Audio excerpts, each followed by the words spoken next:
is a lifestyle. Sports cards and we live now. Jeremy Lee in the building and every guest that you ever needed. Sports cards after hours keep the hobby heated. Updates, hobby talk like you never seen it. Sports cards live and none could ever beat it. Sports cards is a lifestyle. Sports cards and we live now. Welcome to another episode of Sports Cards Live with your host, Jeremy Lee.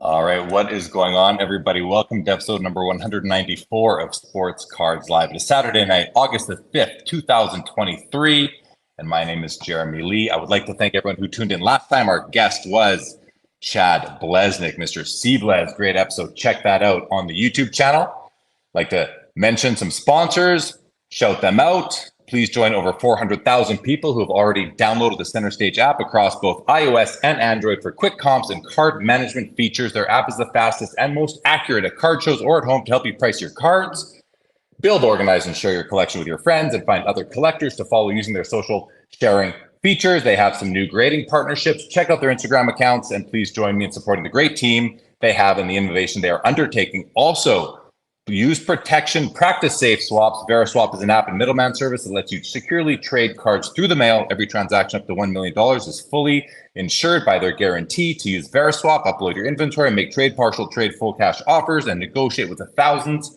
of traders already on the platform. Check them out on iOS and Android. And also, Leighton Sheldon, Just Collect, will be joining us shortly for the Vintage Spotlight. Check out hobbynewsdaily.com for daily dose of hobby news and entertaining content. And also, feel free to please join the Tag Discord or Facebook group. Both are live. You can join other hobbyists, chatting, buying, selling, trading tag slabs, sharing pics, talking shop, and connecting with hobbyists who do like transparent and reproducible grading. You can go to taggrading.com, visit the community app tab, and join either of them. I want to thank all sponsors and partners of Sports Cards Live for your ongoing support, and all of our loyal viewers and listeners. If you're not yet subscribed, please take a moment and do so. And before we get to tonight's guest, just want to make note that yes, we're looking at a different background here. Literally 20 minutes before we were supposed to go live, my internet went down, so I am on the phone. I am not on Wi-Fi. I am using your regular 5G. So let's see how it goes tonight. But on to tonight's guest. He started in the hobby at the age of 5, going to his local LCS, spending his $10 allowance on singles and packs of Topps Gold label that had Peyton Manning's rookie card. He's been in the hobby ever since, aside from a small break during high school. And in the last year and a half, he retired from his teaching career and went into sports card dealing full time. His favorite teams are the Las Vegas Raiders, Boston Celtics, Boston Red Sox, and the Boston Bruins. He's originally his favorite athlete, Peyton Manning, Tom Brady, Larry Bird, David Ortiz, and Cam Neely, originally from small town Massachusetts and currently hailing from one town over from small town Massachusetts. Let's bring him out. Here we go. There he is. Kevin Randall, the Captain 37. Welcome to Sports Cards Live, my friend. How are you tonight? I'm doing well, man. How are you doing tonight? Well, as I just mentioned, I've been in a panic for the last half hour trying to work out my internet issues. So here we are. Hopefully the phone battery stays alive, the AirPods battery stay good. But with that in mind, let's jump in and learn a little bit about, well, first of all, man, you're back from the National. It's about what's today's Saturday. You're not even 6 days back from the National. Are you recovered? How are you feeling right now? I needed a full 72 hours to recover from the National. It was absolutely insane. And for me personally, I had some stuff happen in my personal life during the show. My uncle passed away. I was sick. And just the sheer traffic and busyness of the show, I was physically, mentally, and emotionally spent when I got home. We hit the road running after the show on Sunday. Pulled into my driveway 9 a.m. Monday morning, and I slept from 9 till dinner time. And then dinner, hang out with the kids, and right back to bed. And literally 72 hours I needed to fully recover. So I'm ready to roll. I'm back to myself. But that show, people sometimes don't realize it takes, I know it took a lot out of walkers. I have plenty of friends who are walking the show who weren't set up as dealers, but from the dealer perspective, boy, does it take a lot out of you. But ready for the next show, ready to roll now. Read it right on to it's like whenever these big shows end, whether for me, the National, the Expo, as soon as you get home, it's starting to count down to the next one. And what is the next one for you? So I set up at a smaller local show in Dedham, Massachusetts. That's going to be middle of the month, August 20th. The Causeway show put on by the Card Vault team and Chris Costa is the 19th. I usually set up at that, but had family plans. I can't cancel for that. And then I'm off to the Burbank show Labor Day weekend. That's my first time. I've never been out to the West Coast. So that's my first time going out there. I've heard unbelievable things about that show.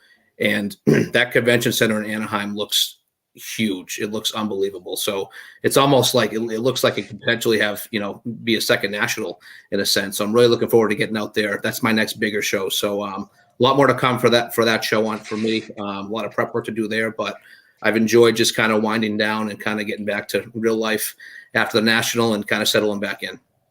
Right on. Well, good thing. I'm hoping to see you at the Burbank show. I'm not sure that I will yet. I'm still about 50-50. But let's say hello. We got Tip of the Mitt joining us. Good evening to you, JQM78. Welcome to the show. Stukes in the house. It's great to meet Stukes at the National.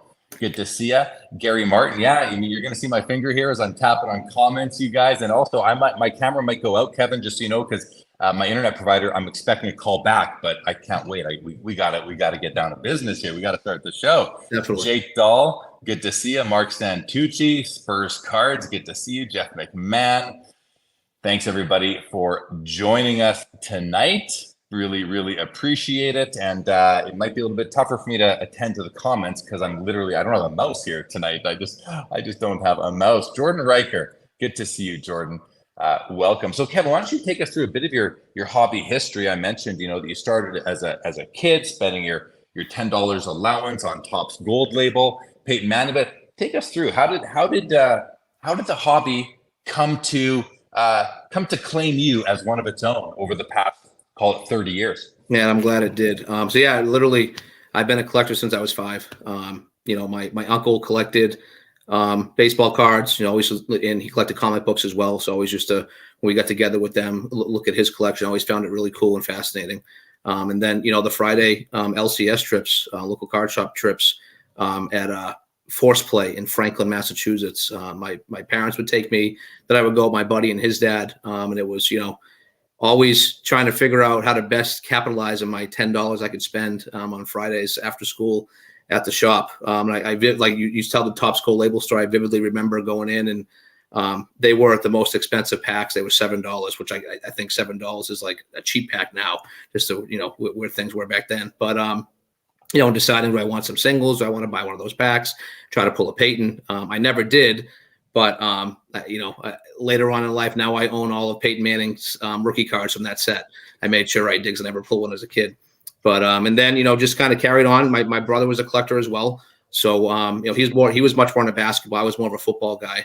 And then little hiatus in toward the end of high school and in college, and then once I got out of college, I really I started to the local show I attended as a kid in Mansfield, Mass, the Cardboard Promotion Show, which I still set up at today. That's the Dedham show I was talking about earlier. It's switched venues now, but used to go to that show. And after college, there was an opportunity to set up there with a friend.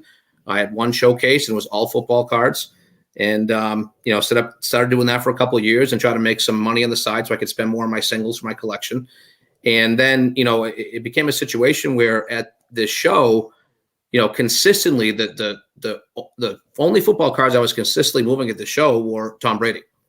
And it was very difficult for me because I grew up hating Tom Brady.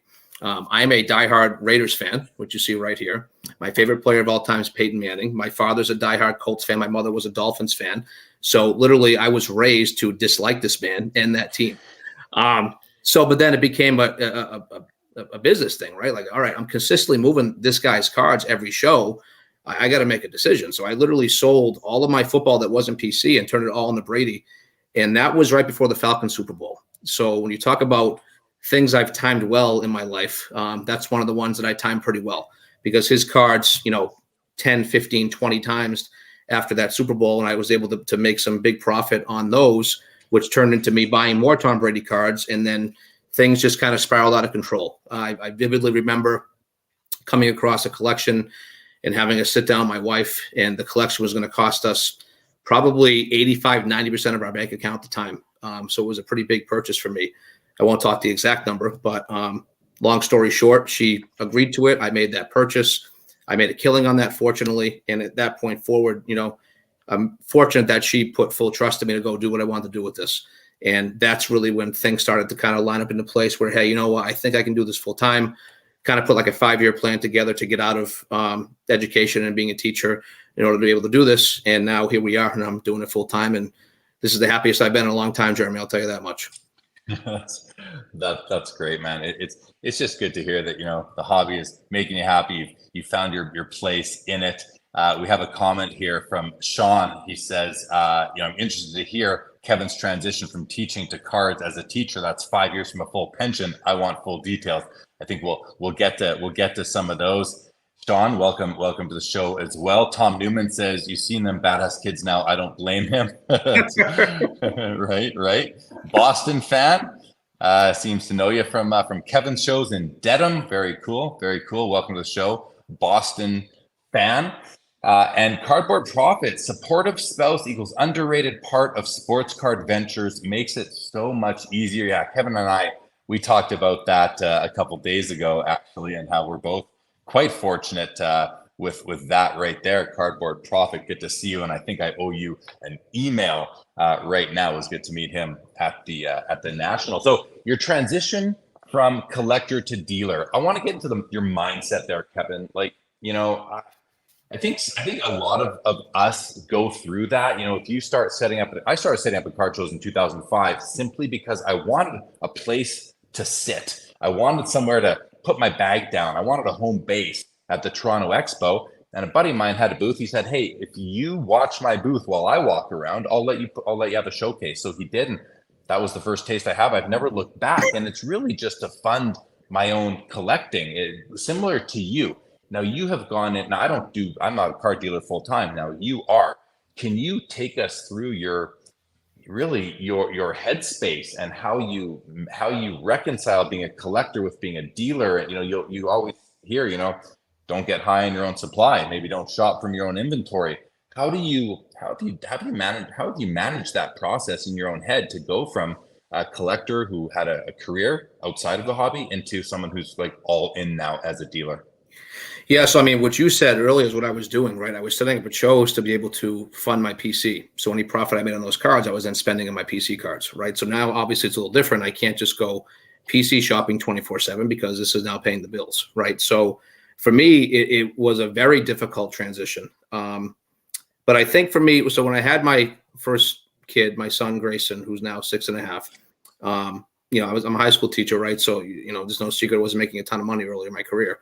So I had to make a decision. I had to either sell my Peyton Manning collection or my Hall of Fame football collection. And I chose my Hall of Fame football collection. And that was really difficult to do. I had worked so hard to put that together. But, you know, once I did that, it was almost like, it's kind of like a little piece of me died inside, but was revived when my son was born, obviously. But I'm like, all right, I've shown the ability I can do it, right? So then you got to make some difficult decisions because, you know, I'm still very much a collector.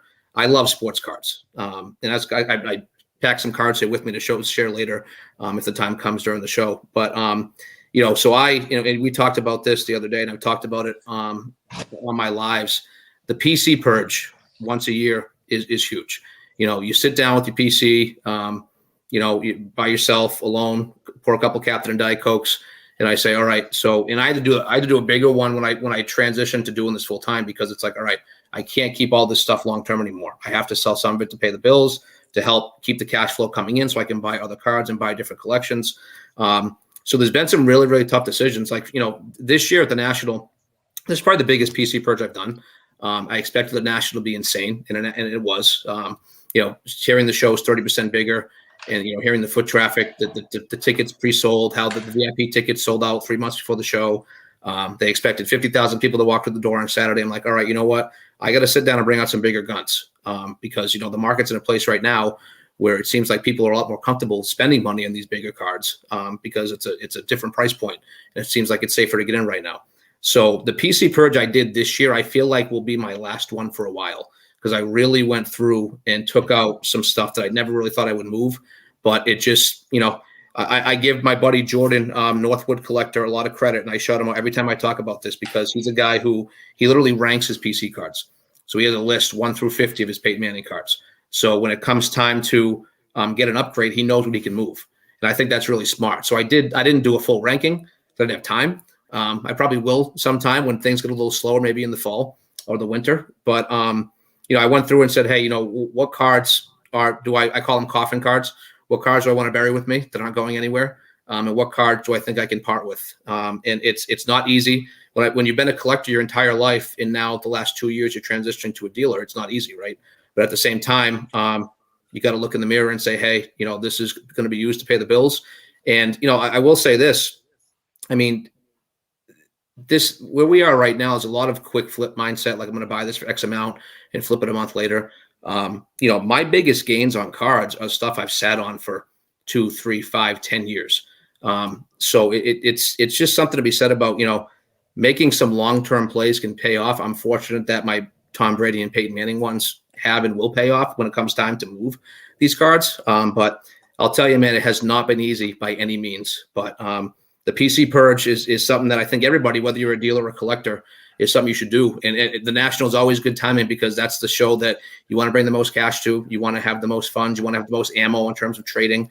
So it's something good to do once or twice a year, just to look at things and say, hey, what can I move? What can I not live without? Do I have to keep with me? My favorite cards. And I find myself doing it now. Never really did it like this as a collector. So it's just a different mindset now from a dealer standpoint. Yeah. When you said before that, you needed to do it in a bigger way, I wasn't sure if you meant pour the Captain and Coke or a bigger PC purge. Maybe it was both when you went. It was both this time. Definitely. Yes. For sure. Yes. For sure. So let's talk about the PC purge for a second. I find that to be extremely interesting, and it resonates with me too, Kevin. It's one of the things when I was watching your pre-national Instagram lives and you started talking about that, and I thought, I know this guy. This guy's we have a lot in common when it comes to the hobby and how we approach it, because I go to the Toronto Expo twice a year, the National once a year, and I always do that same. I go through that same process. What have I fallen out of love with? What don't I feel like I need anymore in my personal collection? It's always tough, but you go through it, and it's almost cleansing to know that you don't need to love every card you've ever bought until the end of time in your PC. I think we as collectors need to allow ourselves to have some fluidity to our personal collection, and it seems like you've gotten there, I've gotten there, and I'm just taking this time to talk about this because I think it's important for everyone listening, and you all have your own approach. We all have our own approach, but consider that that every so often you can go through your collection and decide, I don't love this card anymore. Maybe I'm going to let it go. And now you have funds that free up and you can put into something else. Is the PC purge, you talk about it a lot. Is it something that other people are doing? Is it something is it just you and me, Kevin, or are a lot of people doing this? No, a lot of people doing it, definitely. So I'm in multiple group chats on Instagram. Where I've made some great friends, and you talked about seeing friends. Somebody was in the chat. You mentioned it was nice to see you at the National. One of my favorite parts of the show is just seeing people that I talk to all the time. You get to see them once a year, or some people that I met for the first time this year. It's great. But I know for a fact, talking to my Brady and Peyton Manning friends, that I would say 90% of them did something similar. So it depends on your bankroll too, right? Some people are in a much better space where they can keep all their stuff and just keep buying. That's great. And it's awesome. I wish I could do that, right? I think we all do. Right. But I think that, 98% of people in the hobby can't do that. So you got to make the difficult decisions. But I will say this, there's stuff I brought, I didn't move, and I'm hugging again. I'm welcoming back to the Randall household. So there's stuff I only pull out once a year for the National. So I'm okay.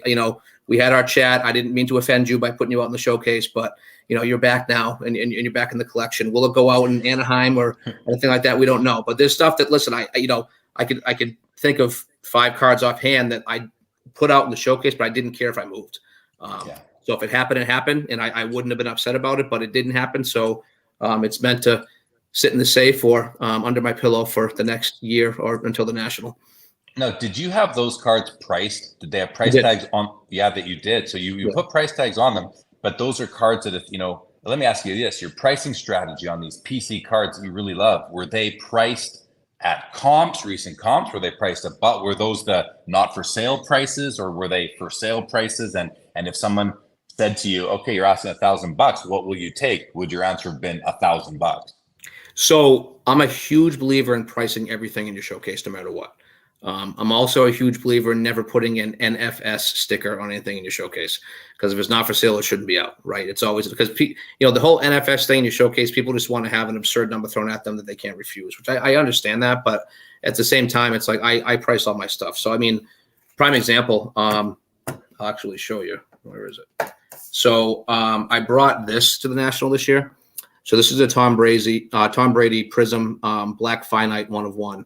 And it's out of 2016. It's the Razzle. So these were case hits that year. And I've had this card for a long time. And, every year before the National, I get DMs from about 10 different people asking about certain cards. It happens every year. And this is one of them. And it was one of those things. It's no secret. I put a sticker of 20 grand on it. And I don't know what I would have accepted, but the sticker's there. So if you want to talk, we can talk and get serious and bigger stuff. I'm always willing to take trade on. I had a bunch of DMs on this card. But it didn't go anywhere. And I probably had 2 serious conversations at the show with people about it. And no real serious offers were made, but it's that one. I don't know what I would take. I really don't. But there's certain cards that I always get asked about before the National if I'm bringing. And, that was one of them I actually brought. And then these 2 right here, these are Prism Gold Mojos, stained glass of Tom Brady. I would say these are the cards. These 2 cards right here are the ones I get asked about the most every National before I go. And these ones did not come. These are PC cards. These ones didn't go anywhere. These things, and I know it's obviously tough to see, through the camera. It doesn't do the cards justice, but these things are works of art. I just like looking at them right now while I'm talking to you. The shine on them. This is the only year, these 2 years, 2017 and 2018, the only years that stained glass had Gold Mojo cards. And there's my buddy Steve Pock, Diamond Card Collector. I just saw a comment pop up. And Steve, you asked about him, buddy, right? We had conversations about him, and you weren't the only one. Probably 10 different people from our Brady chat asked. And you get asked about stuff, and some people will look at it like, all right, I'm getting asked about these high-end cards. Maybe it's time to move them. I'm kind of a guy that, like, the more I get asked about something, the more I want to keep it, because I know like I have something cool, and I'm like the kid in like 4th grade at recess who's got the great lunch that everybody's trying to trade for, and you don't want to trade it, right? But a time will come where those move. It's just not right now, and those are the difficult decisions you got to make. So as I'm doing the PC purge, I'm getting messages about cards on my PC, and it makes it difficult. But regardless, there's some stuff I bring that I'm perfectly fine not moving. If it happens, it happens. And like I said, I apologize to the Prism Black Finite Razzle.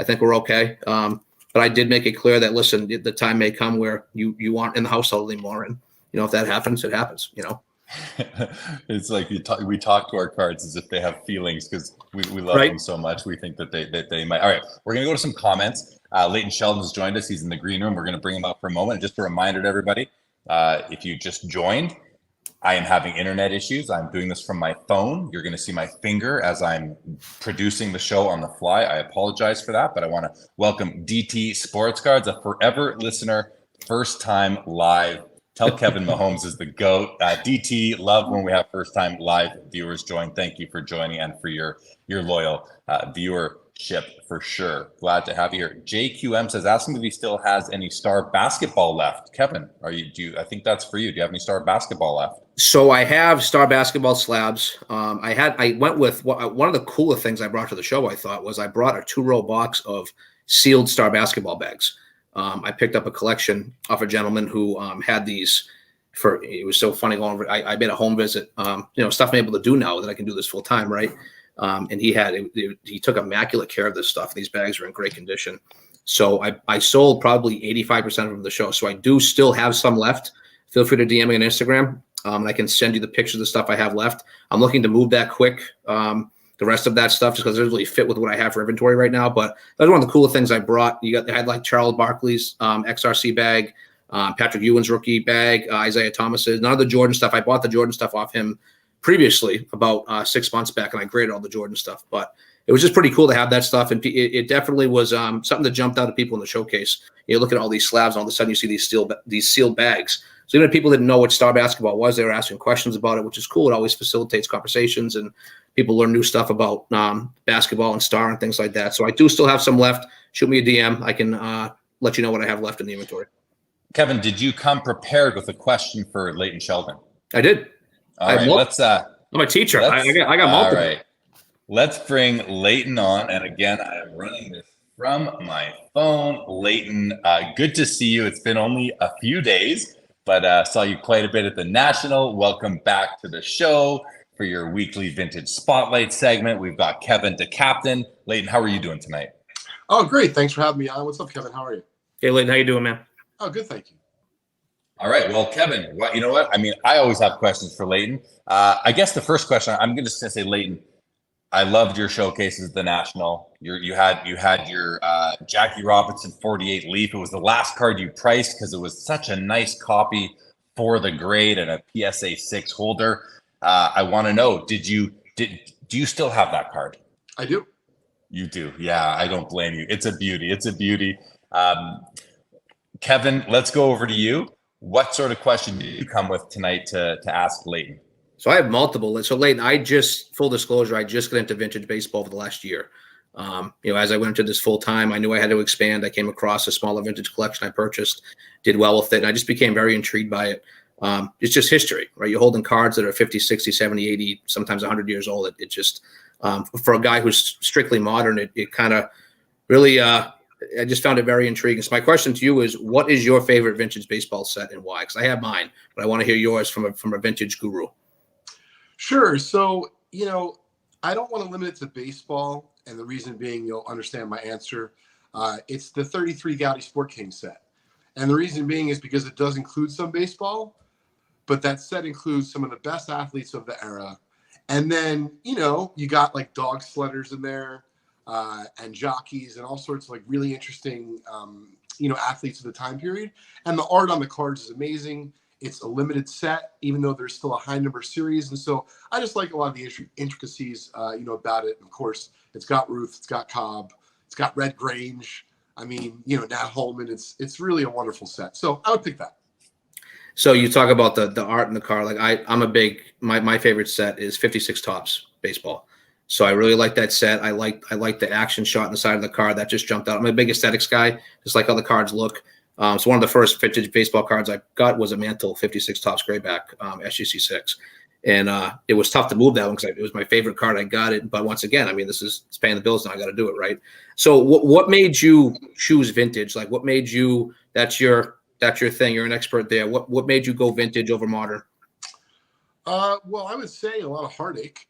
So joking aside, Kev, I grew up, loving baseball and, didn't realize that some of these greats were within reach. So as a kid, my dad wasn't collecting.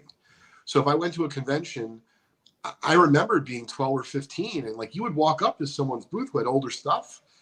And it was like, if you weren't with your dad or with an older brother or an uncle, they basically looked to you like, why are you at my booth? And I didn't get education. I'd ask about like a Mantle card, like, oh, that's super cool. They're like, yeah, kid, I'm sure it is, like scram. And so, I, like many of my constituents, my peers, I bought as the packs came out. So, 89 Upper Deck. And, obviously I don't need to take everyone through the history. And what I found as I grew, let's say into my 20s, dealing with cards, I didn't have anything to show for my money. And remember, there was no one of ones. So it's completely different. And I'm not saying modern is good or bad today, but it's just different. So as I started to appreciate the game, not just baseball, but all the sports and the history of it, and the fact that I could hold these little artifacts in my hands, I mean, candidly, I was hooked. And once I had the financial means, forget about, to just dabble in it and collect. But as you're talking about retiring from teaching, once I realized that, I'm going to take a shot, maybe make a living from this, I took it that much more seriously. And for me, there was just such joy in learning about the nuances, the different sets, the players. You're a teacher, right? Like, I didn't do that great, in certain subjects, but the subject that I did great in was math because I love numbers. I enjoyed how it related to baseball cards and baseball. And so, for me, I was just happy that eventually I found my way to it. But believe me, it was not early, or at least I wish it was earlier. Gotcha. Great story. So my last question to you is, just like modern stuff, vintage baseball, you get into, certain sets and the right guys that can get very, very overwhelmingly expensive. So for somebody if you were talking to me last year and I said, hey, Leighton, I want to get into vintage. What's a good starting point? Like, what should I be looking for? Is it sets I should pay more attention to? Is it certain players? Like, what would be somebody who doesn't have a huge bankroll? Like, what's a good entry level or entry point to get into vintage? Sure. So I think that let's just say baseball is your favorite sport. It doesn't have to be, but let's just say that's what we're talking about here. Then I would just talk about the most influential players, because when you're talking about being on a budget, right, for the listeners that are watching Jeremy's show both now and on the replay, we want people to understand that, we're throwing around the term set very loosely, but let's be honest, you're not buying any vintage sets very cheap. So if you have a limited bankroll by nature, I think you have to kind of factor out sets, and then you got to figure out from there. If it's baseball, do you want to go Ruth? Do you want to go Jackie? Do you want to maybe get a Mickey Mantle card? Maybe your dad, you grew up with him and Mickey was your dad's guy. So I think all those choices are really good. As far as basketball goes, a lot of people point right to MJ. Hard to argue there. Hockey, to me, it's like Bobby Orr, Gordie Howe, and Wayne Gretzky. Once again, no particular order. And in football, it's interesting because we have this mural in our office and we're thinking about putting up, someone from football. And to me, it's far and away Jim Brown. And I'm not saying Jim Brown was better than Walter Payton or Jim Brown was better than Barry Sanders, but Jim Brown was amazing and set the pace for everyone else who followed. So, as far as football, even though I'm from the Northeast, a lot of people think Joe Namath is overrated, so I wouldn't go out and buy a Joe Namath card. But all in all, this is my long-winded way of saying I don't think I would go after sets. I would go after that iconic player or two in the respective sport that I love the most. And then I would just, as you said, if I have $500, if I have 50, if I have 1,000, 5,000, whatever the number is, I would try to buy one and or two cards of those one or two GOATs in that respective sport. And then if I decided I had money later on, I would simply upgrade. I would try to get a better example in a higher grade. One of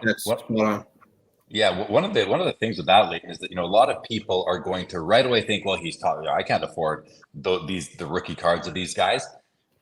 I don't know that you have to go for rookie cards. Obviously, I think that's a lot of people's first choice, but there are some beautiful second, third, fourth, fifth, sixth year vintage cards of those players. We're not yet in the 90s with those players you mentioned. So, I just want to take what Leighton says and put it back to you, Kevin. Like, how would you approach it, or how would you counsel one of your clients or customers? Would you say, you got to go rookies? It's got to be a Jackie rookie. Now, if you're on a budget, it's going to be a low, maybe it's a nice 1 or a nice 2.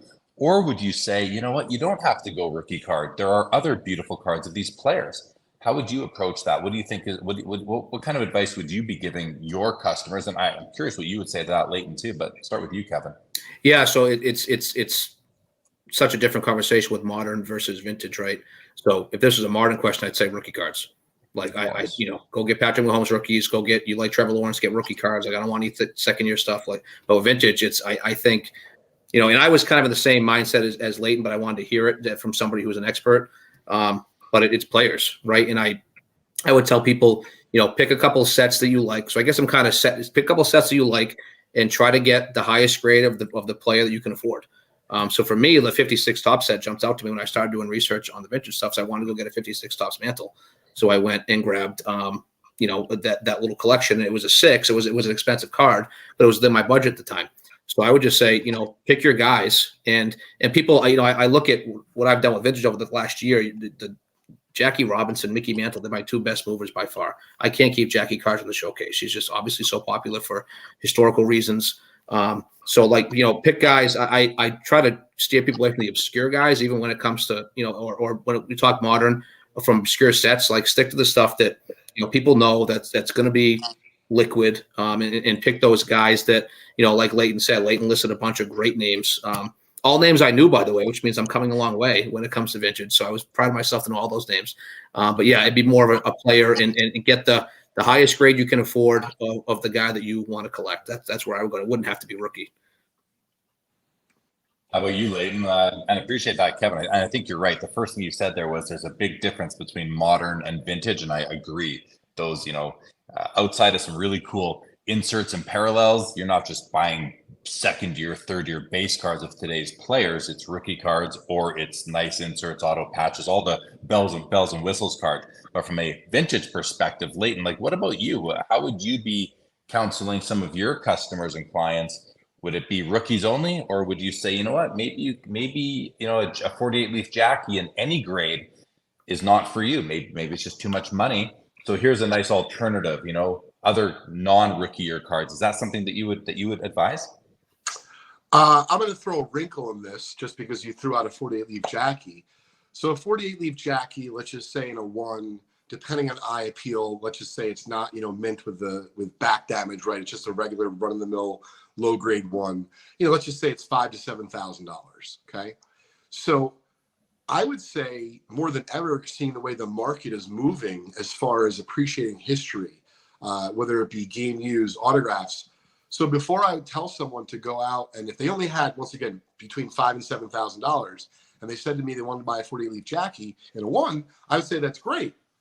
I'm also interested because I was just bidding in Leland's auction earlier this evening, and they had a wonderful selection of Jackie Robinson autographs. For $5,000 to $7,000, you could get a really important Jackie Robinson autographed item. And I would say that as much as I love, and this is coming from a card aficionado and someone who appreciates all walks of vintage, there's a lot of 48 leaf Jackies out there. There's not as many late 40s Jackie signatures out there. And so I placed some bids in Leland's, and when I sign off, Jeremy, I'll check to see if anything holds up tonight. But I would say it depends on your budget, the player that you're attracted to, right? The era that you're attracted to. But in general, right, I still vote for buying the highest grade. But I do think if you're in love with a particular card and you can only buy, albeit a 1, you might be better served to deploy that money somewhere else. Yeah. Okay. Fair. Appreciate it.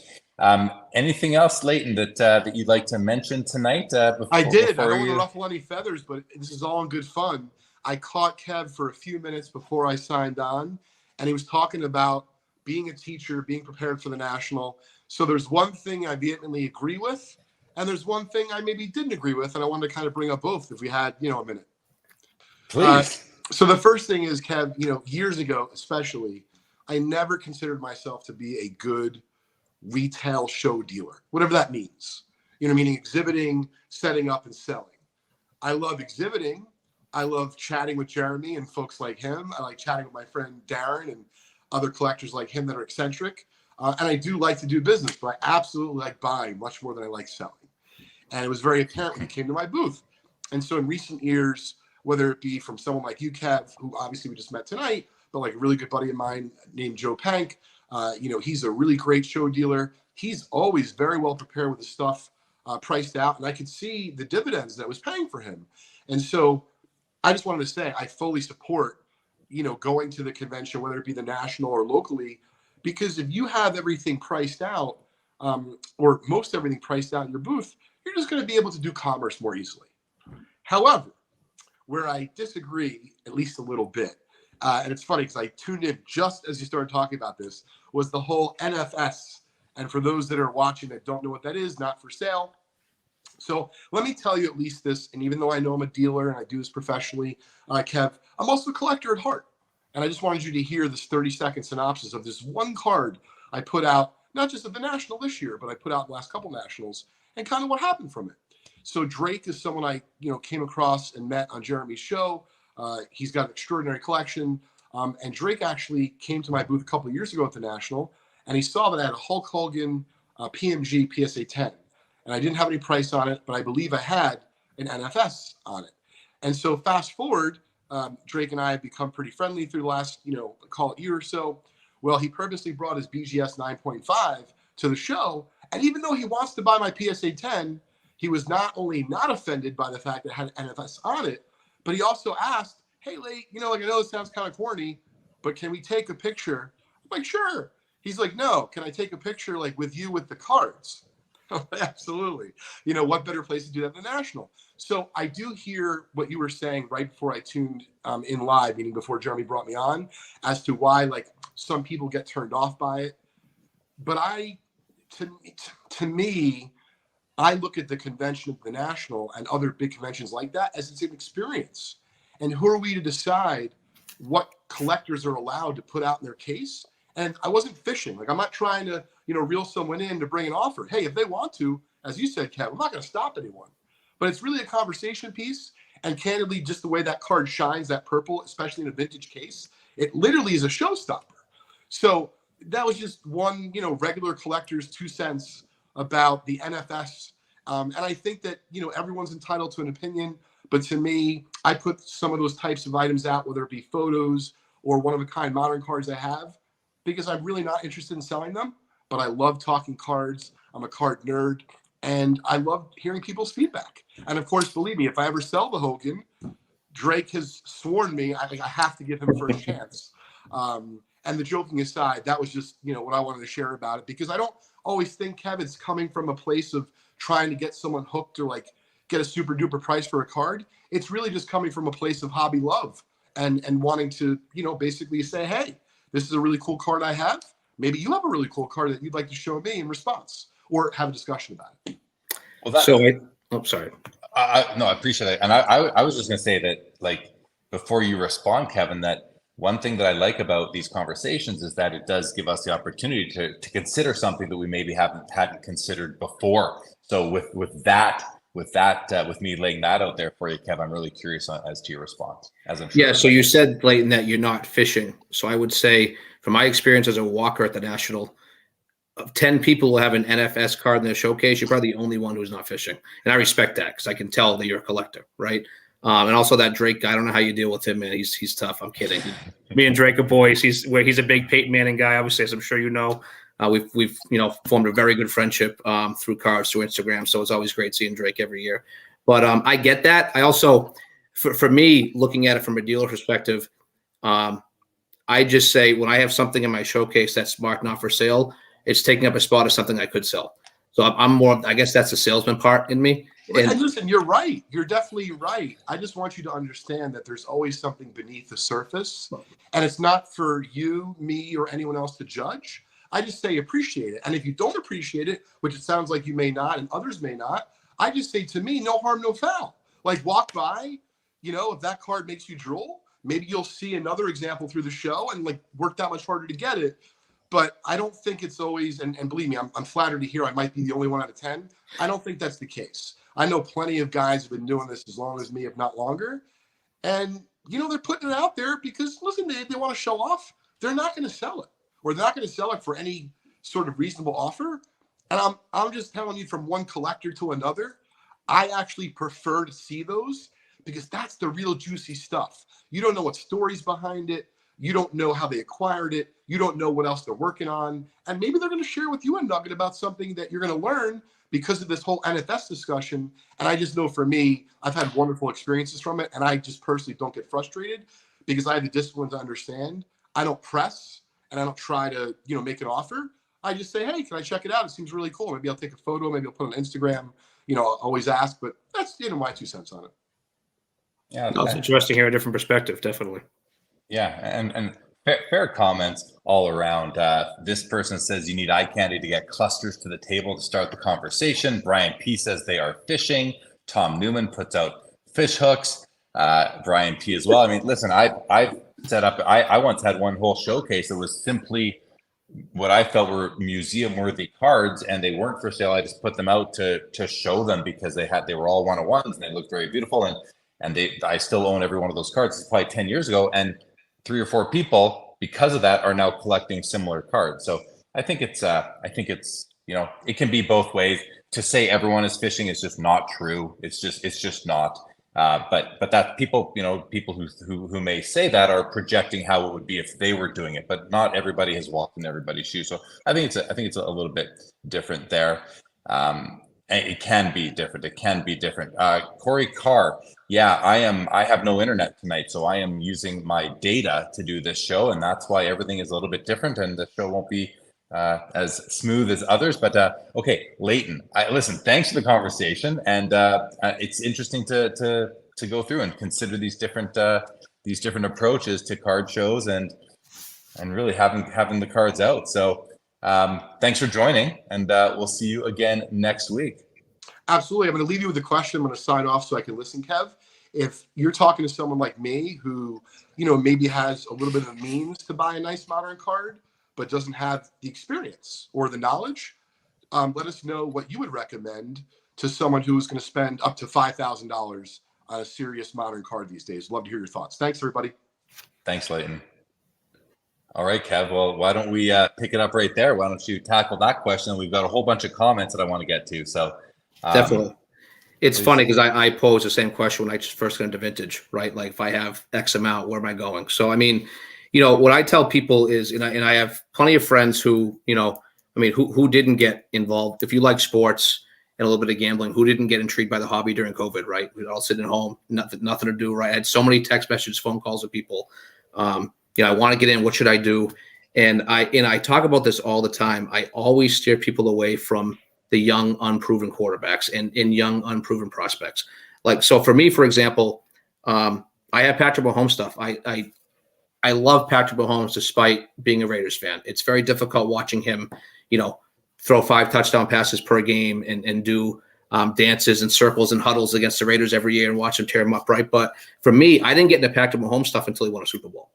So for me, I'm more of a blue chip guy. So I would always steer people toward, hey, I want to get into a modern, but a proven commodity. So, I wouldn't steer you toward a guy like, Desmond Ridder or Sam Howell, who were very big at the National for reasons I still don't understand. And many people, influencers pushing names like that. I want a guy who's proven. I want a guy who is in a good situation. That's huge to me. So, somebody might push back right here and say, well, Kev, you were telling people that you like Trevor Lawrence. He hasn't won anything yet, right? I get that. But I like guys who are in good situations, surrounded with talent and good coaching staffs. So for me, it's I do want something proven. That's where I want to put my money. So, Leighton mentioned I had $5,000. Who should I put it into? I would suggest Patrick Mahomes. And, there's some people who say, well, he can be kind of risky because his prices are so high already. But he's a guy that clearly has shown that, Dave mentioned earlier in the chat, my buddy Dave Demesh, that, tell Kevin Mahomes is the GOAT. I'm never going to get there, right? Tom Brady is the GOAT. I see nothing changing that. But he's a guy that what he's done so far in his career, he's had one of the greatest starts to any career that any player's ever had in the NFL. So I like proven guys. I just think it's safer. You're not going to get that quick flip like you would if you get into a Desmond Ridder and he wins week 1, 37-0 and throws, 4 touchdown passes. But at the same time, I think you don't have to live and die on every pass Patrick Mahomes throws because that, listen, he's been to 4 straight AFC championships. He's won 2 Super Bowls. The only one he lost to Tom Brady, which you can't really hold that against him. It's the GOAT, right? So I always steer people toward proven commodities versus the high risk, high reward buys, if that makes sense. It does. And I think that's good advice. And that's probably the way I would go. If I would then, I would ask the question, are you looking for an active player or a retired player? And then obviously you're going to try and steer the person into a player that they like. And then I think where guys like you, me, Leighton can help is, okay, we know what era you like. We know what player you might like. Now we can help you folks on the card because we have that experience. So, okay, let's go to some comments that we've had over the past little while. Mark Santucci here says, Kevin, any cards that you sold because you had to that you now miss? Oh yeah, definitely. So I look back to my Hall of Fame collection that I sold that I talked about when I had my first kid. I think that every person goes into a little financial panic mode when they have their first kid, and I did, right? So, I had some really rare cut autos. I'll never forget one of the 2 toughest cut autos. I wanted to put in my Hall of Fame collection. Long story short, NFL Network put out a show. It was the top 100 greatest players of all time. This was probably, 10 years ago now. Just for perspective, Peyton Manning was 8 in that list, and Tom Brady was like 18 to 20. So obviously that would change now. That's how long ago that show was, right? But I was like, I loved the show. I'll never forget. We had a little man day during vacation for school, and me and a bunch of teachers got together and we binge watched the whole show. The whole day. It was awesome. And I'm like, you know what? I want to put a collection together of this. And some of the guys on the list were really old. They didn't have a ton of cards. So I remember Ernie Nevers was a super tough cut auto for me to get. Found one. Then there was Nagurski was super tough to get as well. And then Emblem Tunnel, I think, was one of the tougher ones to get to. And finding those, it was so fulfilling. You know how it is. If you're set building or doing a mini collection, the chase is so fun. And when you finally find it, it's awesome. And then selling those cards, it was tough. It was super. I had a Reggie White 3-color patch auto, which is super tough to find. Reggie White multicolor patch autos, just stuff I was really proud of. But life before cardboard, right? So that stuff I definitely really miss in my collection for sure. All right, Wabash says, can you ask Kevin where he's going to build his castle after he sells all of his Brady cards? So Wabash Valley cards, those are my boys, Jordan and Aiden. We go way back. So first of all, I always appreciate the support from those guys. Shout out to them. We did a deal. We always do a deal at the National every year. And they brought a box of Pokemon cards to my son to give to him and open. So I thought that was really cool, those guys. So I want to give them a shout out there. But we bought our dream house, and Tom Brady had a big part in that. So to say I'm in debt to that guy would be an understatement. So he actually paid. I'll actually show you real quick right here. So this is Tom Brady's 2014 flawless 4-color patch auto on card game used. So I had 3 of these. I had another BGS 9510 with this has a 10 auto on the back, and I had a raw one at the time, which would end up being a BGS 910.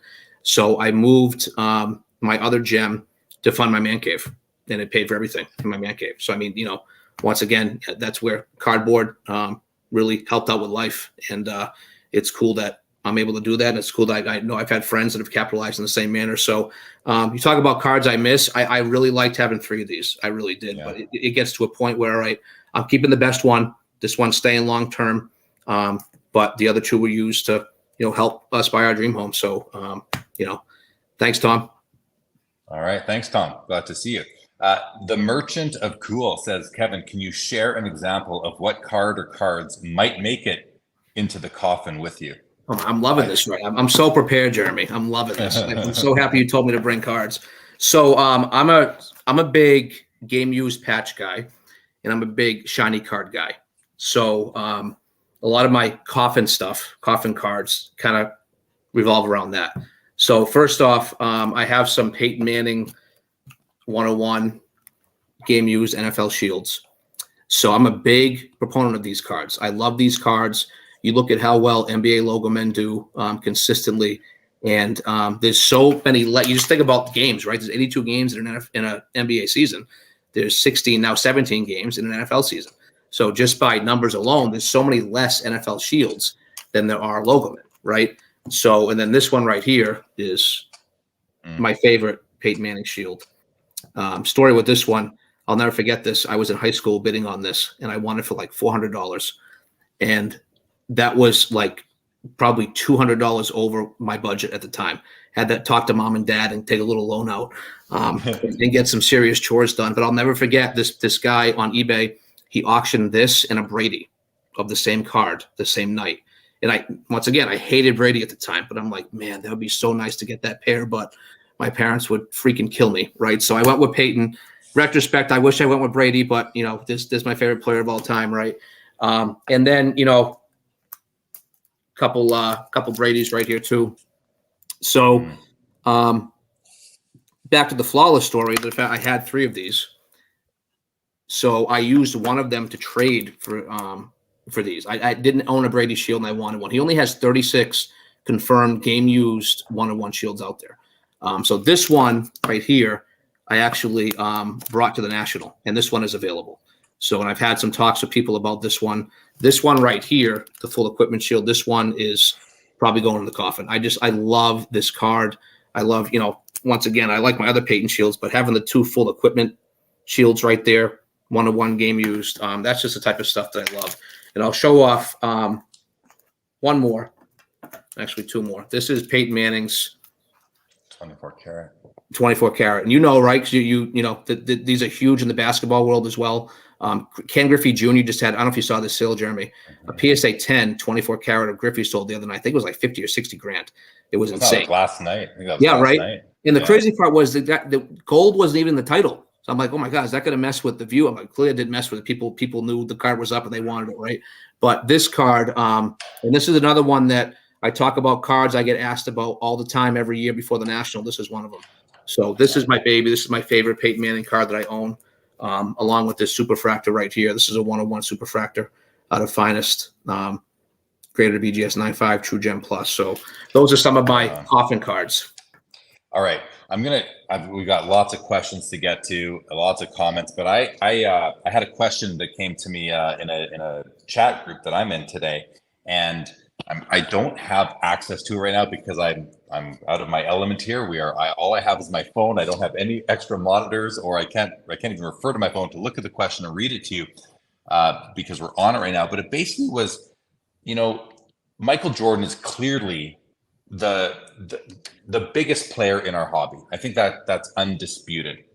Do you feel like, and I mean, you're a big Brady guy. I know that from talking to you. Although you're not his biggest fan, you're a big Brady guy hobby-wise. Do you feel like, is Brady undervalued or underloved hobby-wise compared to Michael Jordan based on his accomplishments and accolades? We all agree Brady is the GOAT of football. Everyone knows Michael Jordan is the GOAT of basketball. I consider him to be the GOAT of the hobby and maybe all professional sports. How does Brady compare in your mind, hobby-wise, to Michael Jordan? And I know that there's going to be differences in their cards that are out there, but if you could just sort of say, all else being equal, how do you feel Brady is treated by the hobby compared to the way Michael Jordan is based on his status? So it's not close. I mean, it's Jordan by far. And part of me understands it, but part of me also thinks that there's an opportunity to pick up certain stuff from Brady that is quote unquote cheaper now that could have value down the road. Because if you look back to Jordan's, playing days or end of his career, like all these 90s inserts right now that do crazy money, they weren't that valuable back then, right? So I think there's something to be said about picking up some Tom Brady. You could get a nice numbered insert of Tom Brady in a gem slab, BGS 95 or PSA, whatever TSA 10, whatever you like to do, for $300 or under. And stuff like that just seems like a no-brainer, safe buy to me when looking at him long-term. But I think the big factor, too, is that the NBA is global, whereas the NFL isn't, right? So you talk about the reach of Jordan and the Jordan brand and things like that. That's something that Brady doesn't have. And by no fault of his own, football is not global, right? Even though I think that there's trying to push toward that, all these games in London and Germany, I think eventually we're going to see a team outside of the United States. I think that Roger Goodell, that's not a secret that they're trying to do something like that. And I think that could only help in the long term. But the fact that, Brady has the Brady brand now, the fact that he's going to stay in the spotlight with the TV contract, although there's starting to be rumblings that he won't do that, but that's a combo for another day. But I think that the more, you talked about gearing people toward retired players or players who are active. I think that when it comes to collecting retired players, I want those players staying in the spotlight a little bit. I don't want them to just kind of go off in the sunset and never to be heard from again, because it's not going to help their value. So I think guys like Peyton and Brady, I don't know about you, but I love watching Monday Night Football, the whole Peyton and Eli broadcast. It's hilarious. They go at each other. They make fun of each other. Then just getting in their minds when they're talking about certain – it's just awesome. He's in the limelight, right? People know who Peyton Manning is. People know who Tom Brady is. Not to any close scale of Michael Jordan. So I think that, go back to your question, it's Michael Jordan. It's not close. But I think that, can that gap be closed a little bit? I think it can, but the gap's always going to be there because MJ is MJ. I mean, he's got the brand globally. Yeah, I appreciate. Great answer. I agree with what you said. All right, we had a comment here from Cardboard Profit, says and this is going back to our discussion earlier. That's the hardest part about dealing cards as a primary income. You have to make decisions out of need sometimes, which doesn't always match what you want to do. Yeah, very fair comment. Good day to Global, you beautiful human. Good to see you. Welcome to the show. He goes on to say, biggest gains come from my PC cards that I've moved on for a larger PC card. That seems like with that consolidation, that trading up, going for the grails sort of thing.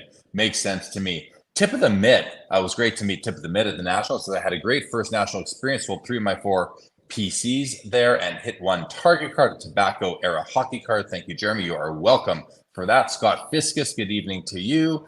Mark Santucci wants to know, Kevin, do people ask you about Bobby Orr and Phil Esposito's or just Brady? You are out of the Boston, you're close to Boston, Massachusetts.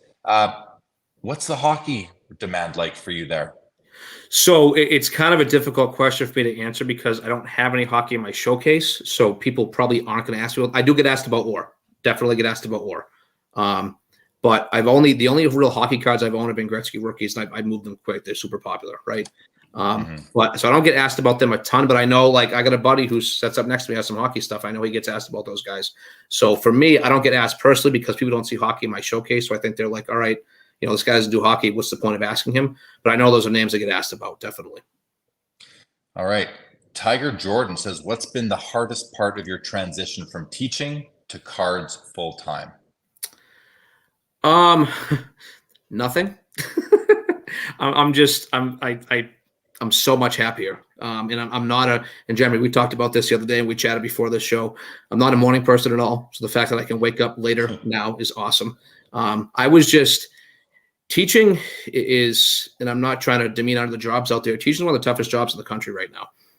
Where things are going with education, this is a whole other conversation for a different show someday. But it was just, I got to a point where when you stop believing in what you're doing, it's probably time for a change. And I'm very fortunate. We talked about, I'll go back to that comment earlier about somebody mentioned having a supportive wife makes the hobby so much easier.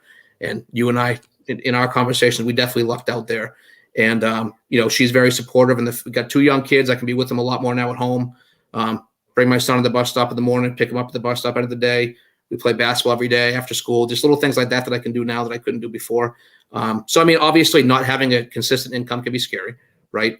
But at the same time, I taught in Rhode Island.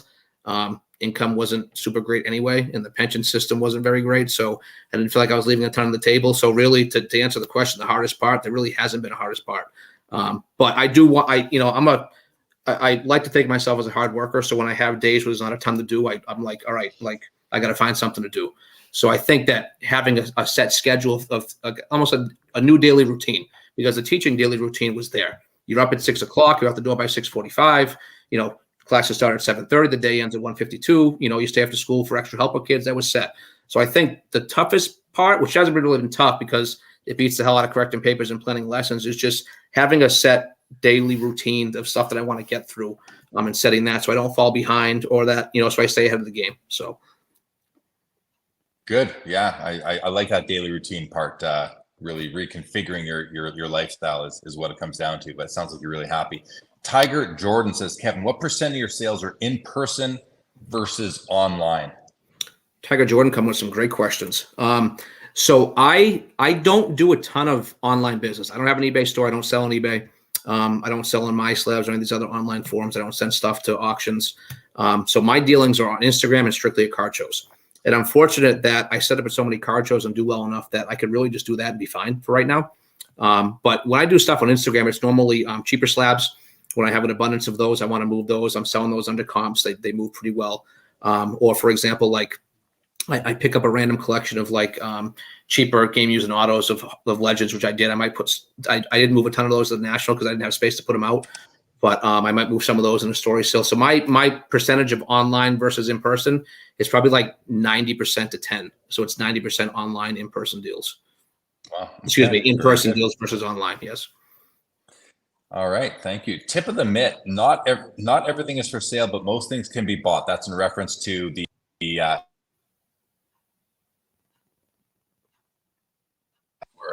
there we are. That's having cards and showcases that are not priced.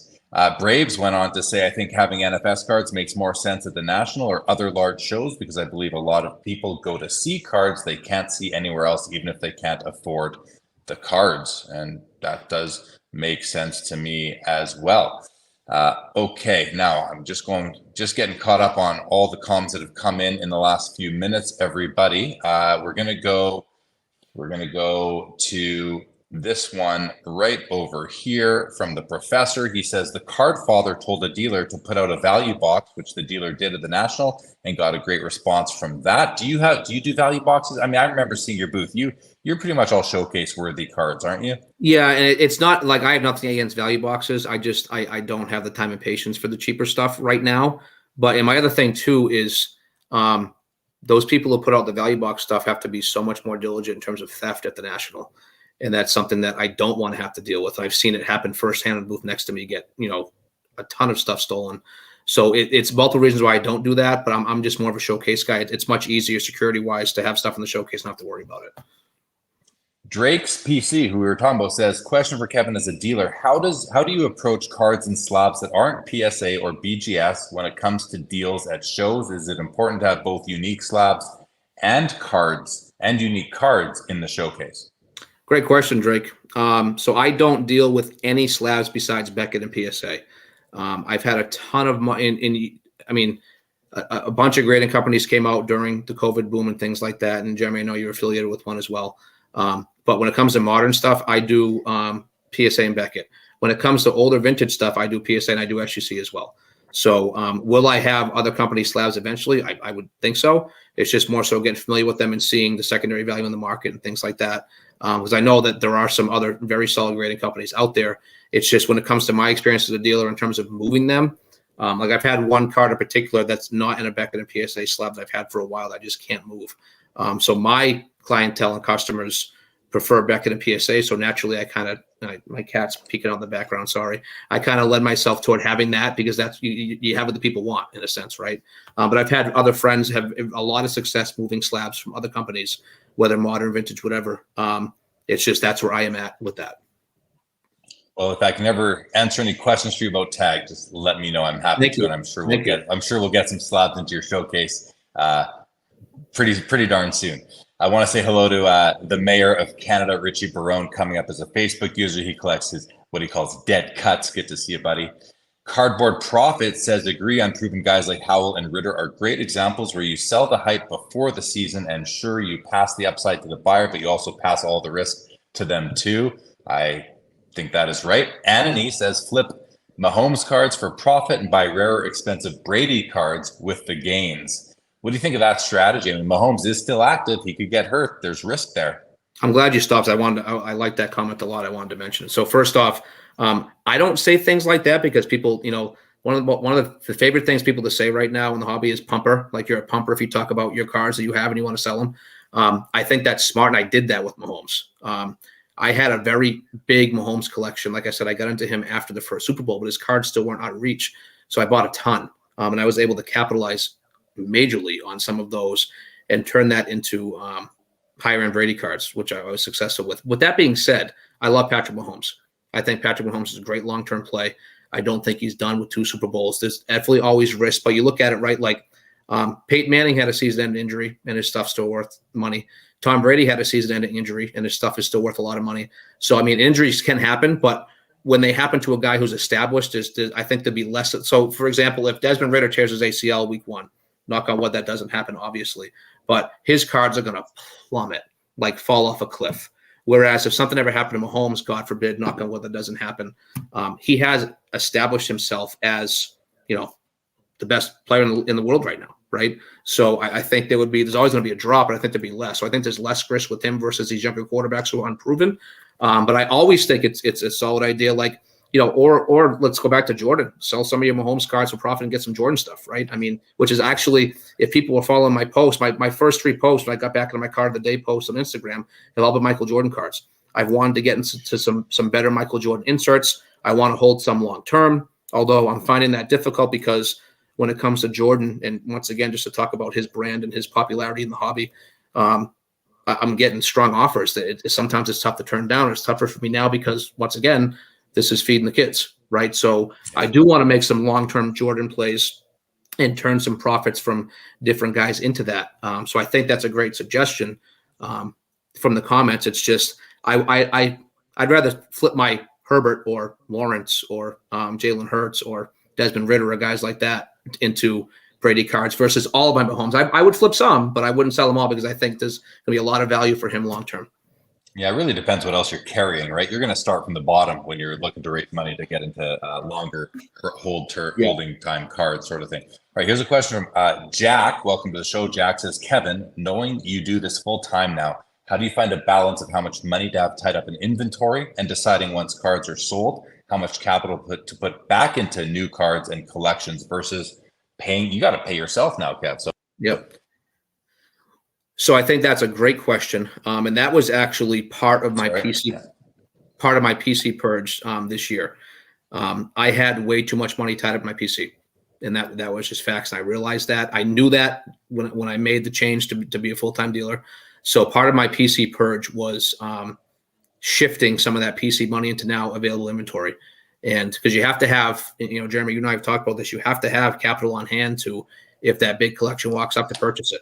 Because, I missed so many opportunities when I wasn't doing this full time of buying collections because I didn't have the capital.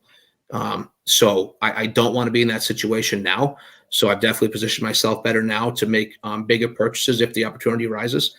So I think that's a great question, and it is a tough balance to find, but I definitely, everything's in a spreadsheet. All my values, I update it, 3 to 4 times a year, because obviously the market changes and fluctuates. But after looking at it, I had way too much money tied up in my PC card, so I had to shift some of those to my available inventory. Tough decisions, but it's just something I had to do.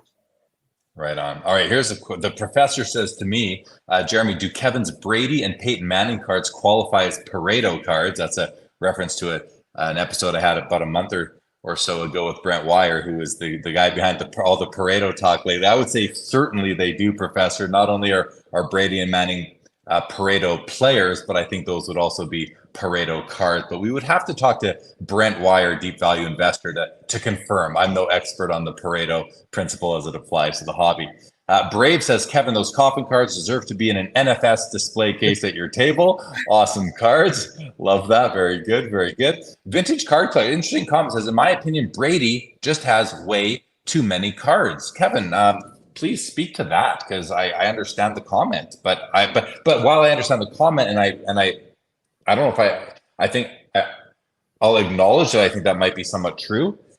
Tons of players have that many cards nowadays, especially in basketball. So I'll put it over to you now, please. Yeah, so I would disagree with that because, so for example, there was a stat put out, and I don't remember the exact numbers, but I can give you a ballpark. Trevor Lawrence has like 6,000 different rookie cards. Tom Brady had 44. So I think that there's a ton of, like, you see a ton of Tom Brady stuff now, like the newer Mosaic products and Prism and stuff like that. Like, you talk, quality Tom Brady cards, there's so much less compared to these new modern quarterbacks. And, we're kind of in right now. We already had the junk wax era in the 80s and 90s, right? That already happened, but it's kind of back in a sense. And I think that we're going to be in a situation where in 20 years, we're going to look back at this era and there's going to be a junk slab era. Well, all this modern Prism, everybody was like busting up boxes of Prism basketball, sending every card to get graded. That's why you have so many cards that shouldn't be in slabs now. They're in slabs. And that's why PSA had a 10 million card backlog, right? So does he have a lot of cards? Yes, if you compare it to like Jordan, I guess, or if you compare it to like vintage baseball guys. But you compare Brady to these modern guys now, it's not even close. Like, they have way more cards than Tom Brady did. And we talk about, I guess, number of cards versus number of quality cards, I guess, are two different things. And the number of Brady's quality cards are significantly less than these modern guys now. Collectors Canada says, in 50 years, Brady will be what Mantle is now in the hobby. Yeah, you're agreeing with that. I think there's got to be truth to that. Yeah, for sure. CS says, good evening. Was very impressed by the quality and prices of the captain's inventory at the National. I just got to say, I love when people refer to you as the captain, not the captain. Right. You are the captain. You are in the hobby. I embrace it, brother. I embrace it. Fairest prices on the big stuff, in my humble opinion. Very nice comment from CS. I collect Ichiro. Good to see you back. What's going on? Lapper in the house. Good evening to you. He says, forgive me if this has been covered, but where does Kevin source the majority of his cards? And we've talked about where you sell the majority of your cards. We haven't talked about so much where you're sourcing them yet. Before, I just want to get this one out of the way and welcome CV Baseball Card Collector to the show. Good to see you. Welcome to the show. So please speak to this one from Lapper, if you don't mind, Kevin. Yeah, so like I talked about the fact that it's 90% in-person deals for me versus 10%, but I take pride in the fact that you can see my inventory at any time. So on my Instagram page, I have my Flickr account, the best $8 per month that I spend, where everything that I have available is on there, including my entire PC, which is why I don't bring my PC to, and I understand, after hearing Leighton's comments about wanting to show off some cool cards, I get that, but I guess for me, my inventory, my PC is so readily accessible to people, I don't even think about doing that. But you can, anybody who follows me on Instagram, to Captain37, you can, my Flickr link's right in my profile. You can click on that and see every single card that I own. whether it's PC or whether it's inventory that's available. So it's so readily accessible to people that they can go on and look. And I also tell people, and this wasn't part of the question, but I want to mention this anyway. I get asked all the time, I have X amount of dollars. What should I put it into? And once again, it can be an uncomfortable question to answer because I'm trying to sell cards, obviously. But at the same time, the advice I give to people and the stuff I tell them I would invest in, you see it all in my PC folders. So I put my money where my mouth is in terms of stuff that I'm going to be holding long term. But you can see everything I have via Instagram, via that link. And there's no secrets in terms of what I have and what I'm investing in long term. Junk Wax Pack says, which Brady cards ranks highest on your wish list? That's a great question. I would love to own a Tom Brady Superfractor. I'm just wondering at this point if that's out of reach based on what they are. So, I mean, really, I showed off earlier the one-on-one that I have is the Black Fine at the Razzle. But I own two Peyton Manning Superfractors. I showed off one of them from Finest, but I would love to own a Brady Super down the road. And then I would love to own more Tom Brady Shields. I just think there's so much value in those long term. I love to pick up another one, the full equipment shield like this. But I also love this too. I mean, I love the old certified mirror black cards. They got great shine. I'm a big aesthetics guy. I love the way the cards look. So I would say Brady Superfractor and another Brady Shield to the long term pile would be on my wish list. What do you think of this next comment? 4x4 Rubicon says, I can't see myself collecting a certified cheater. He deflated footballs, so more than one, and got suspended 4 games for it. He's a cheater. It was proven. Where do you fall on that? I fall on these 7 fingers for 7 rings, and that's all I got for you. Haters gonna hate. That's fair. Haters gonna hate. Haters gonna hate, no doubt. So listen, you switched from being a school teacher, going into, as I bounce around, going to the hobby full time. Did you get any help? Did you get any advice? Did you consult with anybody and say, hey guys, I'm thinking about doing, like, outside of your wife, maybe your best buddies who you would go to for any kind of, life type of decision. Did you consult anybody in the hobby and get their advice, get their thoughts on where the hobby is at? And have you ever considered opening up a store to complement your business? And I would think to myself, why would you take on that overhead? I think you can make a lot more money in singles than in wax, but that might not be the case anymore. I'm not sure, but yeah, just speak to all that. Did you consult with anybody, and have you thought about a store? So it was less consulting and more of just observing. So I'm fortunate to have some very good friends in this hobby who have been very successful. Mike Kantz, MC Sports Cards. We've had a relationship for many years. Ryan, RBI Crew 7, and his guys. Andy, Indy Card Exchange. This was a 5-year plan. Like, this was something I planned on doing. So I just kind of watched these guys and how they operate and how they deal with people at these bigger shows. And then, Andy and Ryan specifically, how they deal with people in their shop and things like that. And just kind of like taking notes and watching and observing. This wasn't something that happened overnight.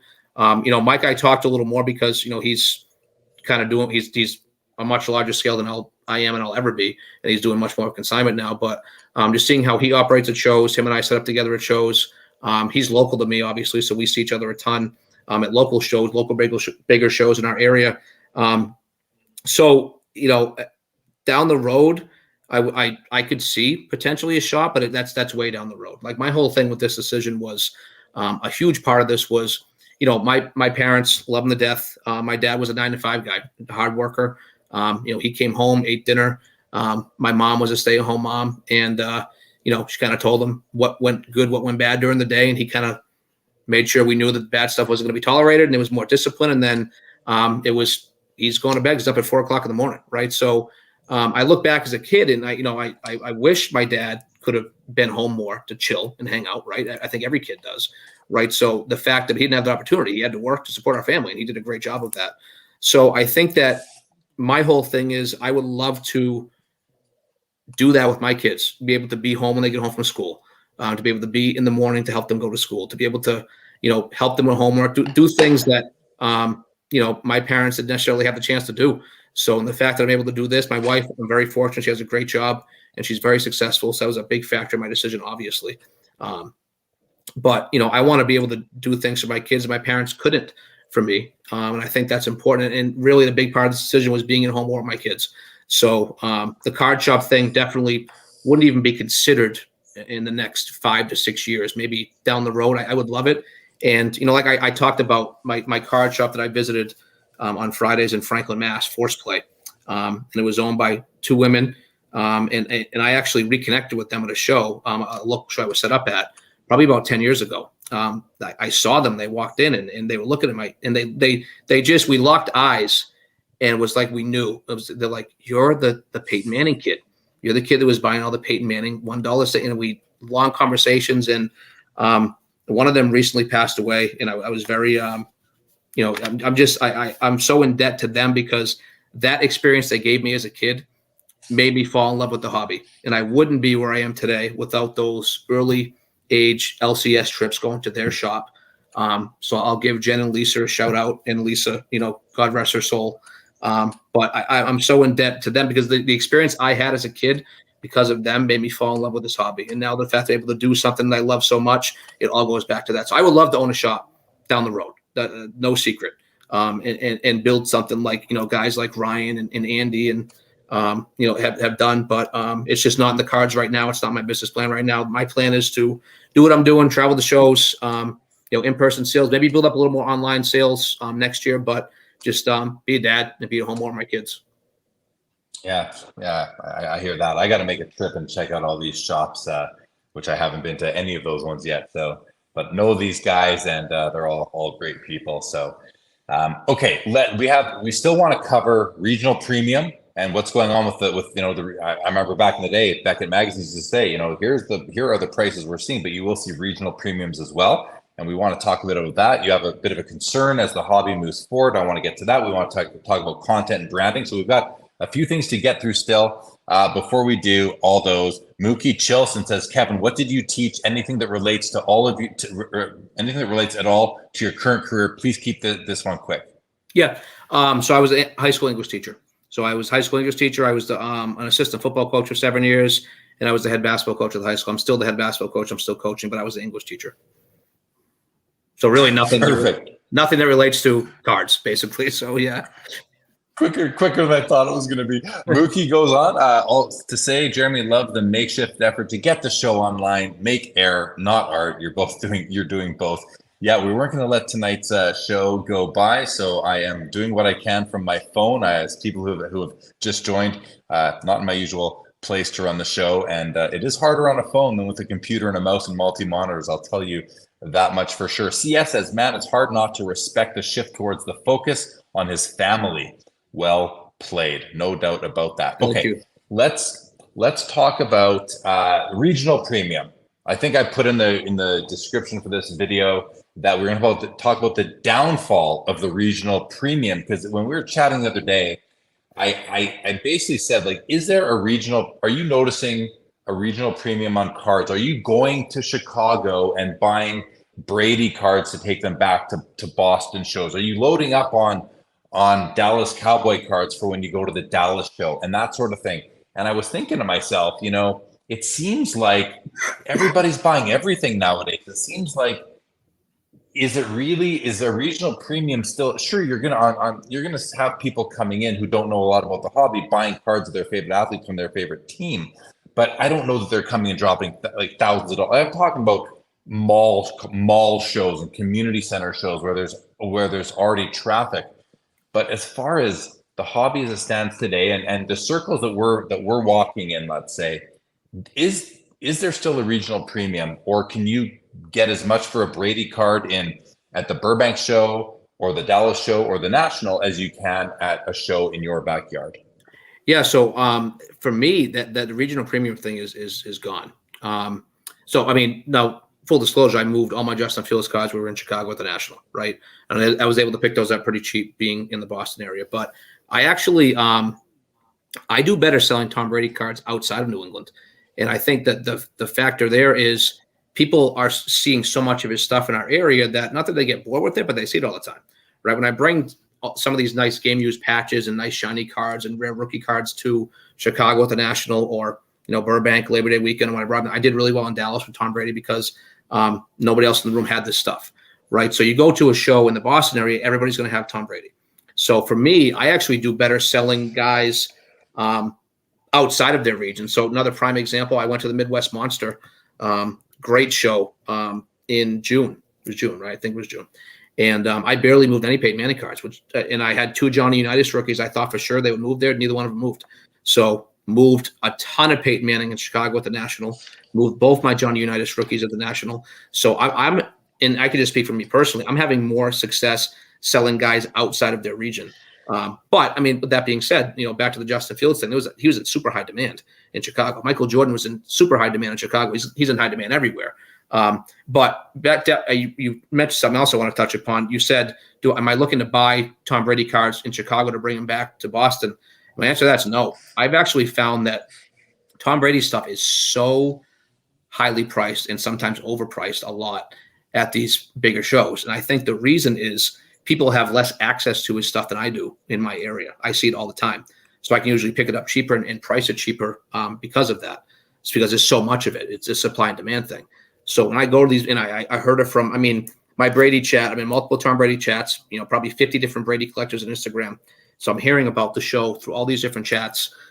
Once I get back from the show and I sit down and rest my feet from 10 hours on my feet at the show. And I'm hearing, man, there's barely anybody in the room. The stuff I saw was super high price. And, part of me understands why dealers have it priced so high because he's the greatest of all time. So you want to get a premium for moving his stuff, especially if you don't have access to it like I do. So I get that part. But I've always had better success moving Brady outside of New England and the Boston area versus inside it. Yeah, interesting, but doesn't surprise me. I think, you think about all the great players. Michael Jordan sells everywhere, not just Chicago. Obviously, Connor McDavid is going to sell everywhere, not just Edmonton. There may be more demand for it there, but I don't think that necessarily means a higher price is going to be paid there because everyone has access now to the same information as far as comps go. So with that, do you think that like social media, increased traveling to card shows over the last few years by many people, has that started to level the playing field as far as regional premiums goes and just that, you don't need to, like, I'm just going to take a small step back because I think there is something to be said for, I'm going to an area that has the teams that they have, and I'm going to take more cards of those players with me. But is that still working? Is that still a strategy? And again, has the access to information, the access to online marketplaces and social media platforms where tons of trades go down and deals go down, like you on Instagram, have these things kind of just made the regional premium as an overall concept in our hobby go away? And I'm literally asking, I don't know. I'm curious what the chat thinks. Like, are you guys paying more for cards of players on your teams in your cities? Or are you noticing that dealers are not charging regional premiums anymore? And I'm only bringing all this up because back in the day, Beckett magazines had a whole paragraph explaining the regional premium and how important it was. Yeah, so I think I liked your phrase, level the playing field. I think the playing field is leveled, right? People have so much more access to cards in different areas now than they did before, right? Where back in the day, you got your singles from the local card shop and shows. That was it, right? So you did have to pay a premium at times. Now we have social media. There's Facebook, Instagram. There's card shows all over the country now. I talked about one of my lives last year, show overload, and we're some show overload's coming. The month of November is overloaded with shows. People have so many different options to get out there and see cards and buy cards, and you have eBay and things like that. So I think it definitely has leveled it because if you live in, Florida, and you're, a Dolphins fan, you can get Tua cards anywhere. It's not like you're just getting them in Miami. You have to pay a premium for that. They're available anywhere. And you have so many different avenues that you can go to purchase these cards, all these different auction sites and auction houses now. So I think that, back to your point, I think the playing field is definitely leveled for sure when it comes to that. Interesting. Well, here, Taryn Pratt says, in KC, there is a regional premium on Patrick Mahomes, it seems. And I think I can reconcile that with what we're talking about, what I'm asking, what you're saying, in that Patrick Mahomes is one of the most popular players in the hobby. He has been going on 3 years now, if not a bit longer. So I could see there being more of a rush because it's like he's one of those type of players that brings people into the hobby. They 100%. Come into the hobby because he is in it. So obviously, I think you're going to have the most people most prone to that are going to be in KC because he is their player. So, but I wonder, will that, and to Taryn's experience, will that last or will that start to subside over time? And I might even be surprised that it hasn't started subsiding yet, but maybe it will in due course. Mark Santucci says, I would think a Schmidt would sell for more in Philly than a Yaz would. And I wonder, I mean, why would it though? Because I don't know if that's the case. And I mean, I don't know how much you can speak to baseball, but if you think of a comparable football players or something you know better, can you speak to this at all from Mark? Well, I mean, I had a Yaz card. I had one. I couldn't move it in our area. It didn't move. I moved it outside when I actually moved it in Indianapolis of all places. So, I think it makes sense. It's a good point. Certain obscure players, I think you can get more. Not that Schmidt and Yaz are obscure.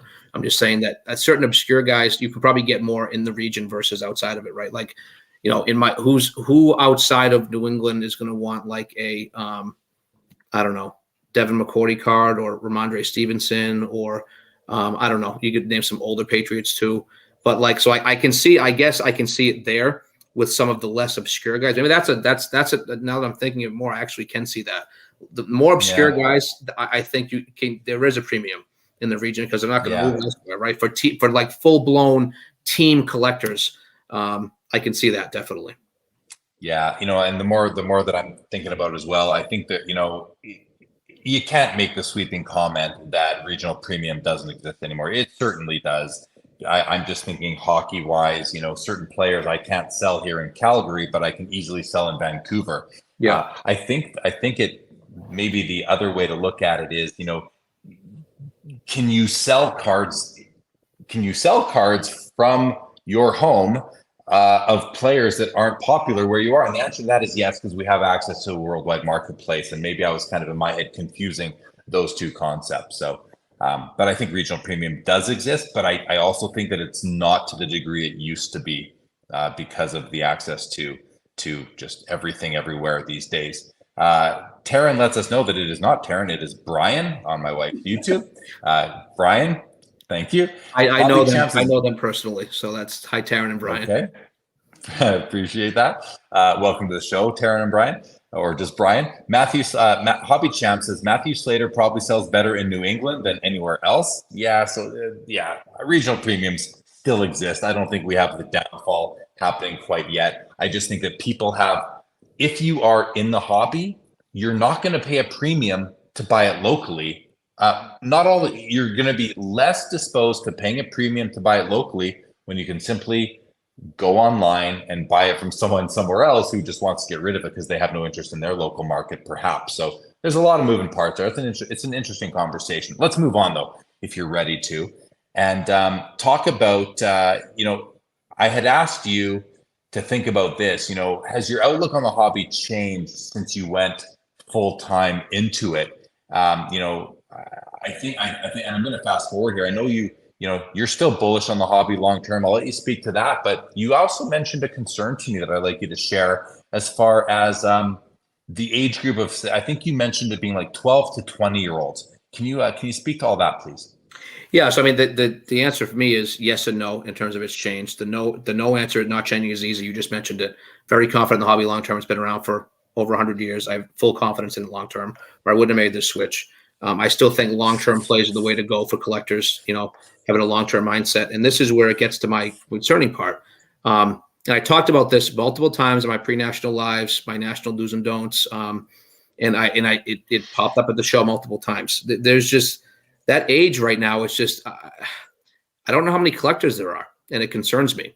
I just can't imagine being 13, 14, 15 years old. When I was 13, 14, 15, I was trying to add cool Peyton Manning cards to my PC. That's all I cared about. Where it seems like everybody in this age bracket now cares about flipping and making a quick buck. And I had multiple conversations, and I'm not trying to be rude or blunt, but I put a couple kids in their place, right? Because it's like, they're like, well, I had one kid in particular. I think he was 12, and he's got his phone, he's comping everything, which some dealers get really offended with. I have no problem. You want to comp your stuff, comp it. I want you to feel comfortable making a purchase from me. I mean, yeah, I want to make money, but like, I would never want someone to feel uncomfortable when they walk away from my table, because that's going to mean there's going to be no future business there or no relationship there in the future. Right. But he's like, well, this one, it's priced okay, but I can't make any money off it. So can you do any better? I'm like, what did you just say? I'm like, and it was a Joe Burrow card. And I'm sitting here like, buddy, it's okay to be a collector. It's okay to like Joe Burrow and collect him, not worrying about flipping it for $20 more at the next table. Right. And there's just such a flipper mindset, and it stems. I mean, there's these kids watch all these videos from all these influencers, right? And they see, all these young quarterbacks flying around the room, money, cash and photos. I'm not a big cash and photos guy or videos, if just making that pretty clear. But and they're like, I just want to make money. Whereas I really wish the mindset was, man, I'm a Bengals fan. I love Joe Burrow. He's awesome. I want to collect his cards. And that's how it was for me and my friends when I was younger. And I'm not seeing that now. I would literally say, if I had to put a number on it, 85% of kids in that age bracket right now are just buying to flip. And that concerns me long-term for people who are holding some of these guys long-term. Like, how many, and I've said this, beating a dead horse here, but I've said it multiple times. How many Desmond Ridder collectors are out there right now? How many Justin Herbert true collectors are out there right now? I know Tom Brady has a strong collector base. We know, you mentioned it, Jeremy, that Michael Jordan has a massively strong collector base, right? How many of these newer, younger guys have a strong collector base where you can feel confident in their cards long-term, 2, 3, 5, 10 years down the road? And my answer is, I don't know. And it's not a good feeling. I just truly wish that these younger kids would worry about building their collections and having fun with it versus flipping it and making the quick buck. So that was, and it was a concern for me going into the National, and that concern was only solidified after dealing with kids in this age bracket at the National. So and listen, I met plenty of cool young kids who were adding cool cards to their collection. Hey, the dad's like, he's wants to add a Tom Brady card to his collection to hold on to. What's your advice? It's awesome. So I don't want to make this blanket statement, but my dealings over the past 6 months to a year haven't been good in that area. And that is concerning for me long-term. Like, how many, it's okay to be collectors, kids. It really is. Because that, and that's what made me fall in love with the hobby. Because if you're just a flipper, here's what's going to happen, right? You're going to buy this young quarterback that you think you can make money off of, and he's going to get hurt, or he's going to suck, or something bad's going to happen, and you're going to lose money, and you're going to be done. You're going to hate it, right? If you just collected cards to collect cards and build a cool collection and share that with your friends, you want to share that in social media, that's cool too. And it was less about the money aspect, you're going to find yourself in a much better spot mentally and emotionally, right? And then in turn, the hobby will be in a better spot long term. Yeah. Okay. No, appreciate those comments. So I'm going to follow up with this thought here. I'm thinking about these 12 to 20-year-olds. These are students for the most part. They don't have 10, 15, 20-year career under their belts. They probably don't have a lot of money. So I believe they're using the hobby to make money so that they can have a life, maybe buy whatever kids those age are buying right now to go out with our friends and, meet potential boyfriends, girlfriends, that sort of thing, have some fun, go party. So I understand why they're doing it. I think we all understand they want to make some money. So should we as a hobby embrace them and welcome them because they could be doing it somewhere else or not doing it at all, not developing these life skills of negotiating and business and handling money and handling inventory? Should we welcome them in or should we resist them? Now I'm just posing that out there as a thought, because the follow-up thought to that for me is, I think of myself, I think of myself as a kid. I couldn't afford the cards that I wanted back then. And I've spent my adult life chasing cards because I couldn't afford them when I was a kid. Maybe that's if you get deep into my psyche as to why I'm a collector. So to kids today, like, will they, if they're 12 to 20, when they are, say, 35 to 50 and they're making money, they're in a career, do you think at that point, and it's a question for everyone to think about and respond if you'd like to in the chat, but will some of these 12 to 20-year-olds who are only in it today to make money, will they come back in their 30s, 40s, 50s when they're making money and start buying these cards that I'm sure they like them? Like, they're not simply widgets to them. Some people they are, but I think some of them actually like the cards. Will they come back in later life and go after these players like Herbert and Burrows and and Josh Allen and all these guys who are great players now, but especially if down the road those players become all-time greats or had great Hall of Fame careers, will they come back later and be collectors? Is what I'm getting at. Like, should we be mad at them now and maybe we never get them back and they never come back in the hobby, or should we embrace them and hope that they come back down the road? I'm just thinking out loud here. So 100% embrace them. I mean, I'm embracing anybody that comes to a card show. I'm just making an observation, right? But I think that we want them long-term to want to buy those cards, right? But my whole thing is 9 times out of 10, they're not going to want to because those guys aren't going to pan out. And that's the issue, right? But some players will pan out. They will. Is what I'm getting at. Yeah, and I think, like, for me, like I talked about it earlier with the whole Top School label thing, right? When I was at an age where I had the means to purchase, I went and bought every single Peyton Manning Top School label card, right? Because that was nostalgia for me. That's the stuff I wanted when I was a kid I couldn't afford. So I understand that. It's just, I think for those kids to come back later in life, they have to have some collector in them. And I'm not seeing as much collector as I would like to see from that age bracket. And I listen, I respect the side hustle. I think every point you made is great with, hey, if they can make 20 extra bucks, they can go to the movies or whatever with their friends and hang out. And I get that completely. It's just, I would like to see a little more collector rather than focusing strictly on the money. It was what I was getting at. But I think that's a great point. I definitely think we embrace them. And I think that we hope that they want to come back later on and do that. That's going to keep the hobby strong in the long term. And maybe some of these guys that you encounter do actually collect something on the side, but maybe they're looking to buy $100 cards to flip for 120, 150, or they're buying $1,000 cards to flip for 11, 12, 100 or more. But maybe, and I'm just, I'm hopeful. I'm saying this with a hopeful tone. Maybe they're also collecting cheaper cards because they like the looks of them and they can, they're more affordable, but maybe not as well. I think we have to be real there. Okay, a couple comments. Back on the regional premium, Collectors Canada puts it really well here. I think this sums it up really. What I was trying to get through in my head was regional premium doesn't affect the price, but definitely the demand. Great comment. I think that's comment of the night so far right there. Really succinct. Thank you, Collectors Canada. Another great comment here. Well, it's great because he reiterated what I was just saying. Vintage Card Collector says, years ago when we collected as kids, there was really no way to flip. We might have done the same thing. I get the concern, but they may turn into collectors down the road. And that's what I was hoping for and getting at. Getting at as well. CS says, I'm hopeful that Fanatics will tightly couple the fan experience with the collector experience, i.e. cards at games, targeted marketing to kids to grow kids in the hobby. Yeah, I think we're all hoping that that's what Fanatics is going to accomplish. Definitely. That will be the impact that they have. Mark Santucci says, I think some will come back and some will find other interests. I think that's completely correct. And Hockey Cards Plus says, I think if you're a big sports fan, then the collector in you will come out. But if it's just coming in to make money, maybe not. Yeah, that makes perfect sense to me too. Guys, great comments there. Thank you everybody for those ones. I think part of this whole thing about what, flippers are a part of the ecosystem. I think where collectors get frustrated is when cards just keep on flipping, especially ones we see over and over again at auction houses or online, wherever.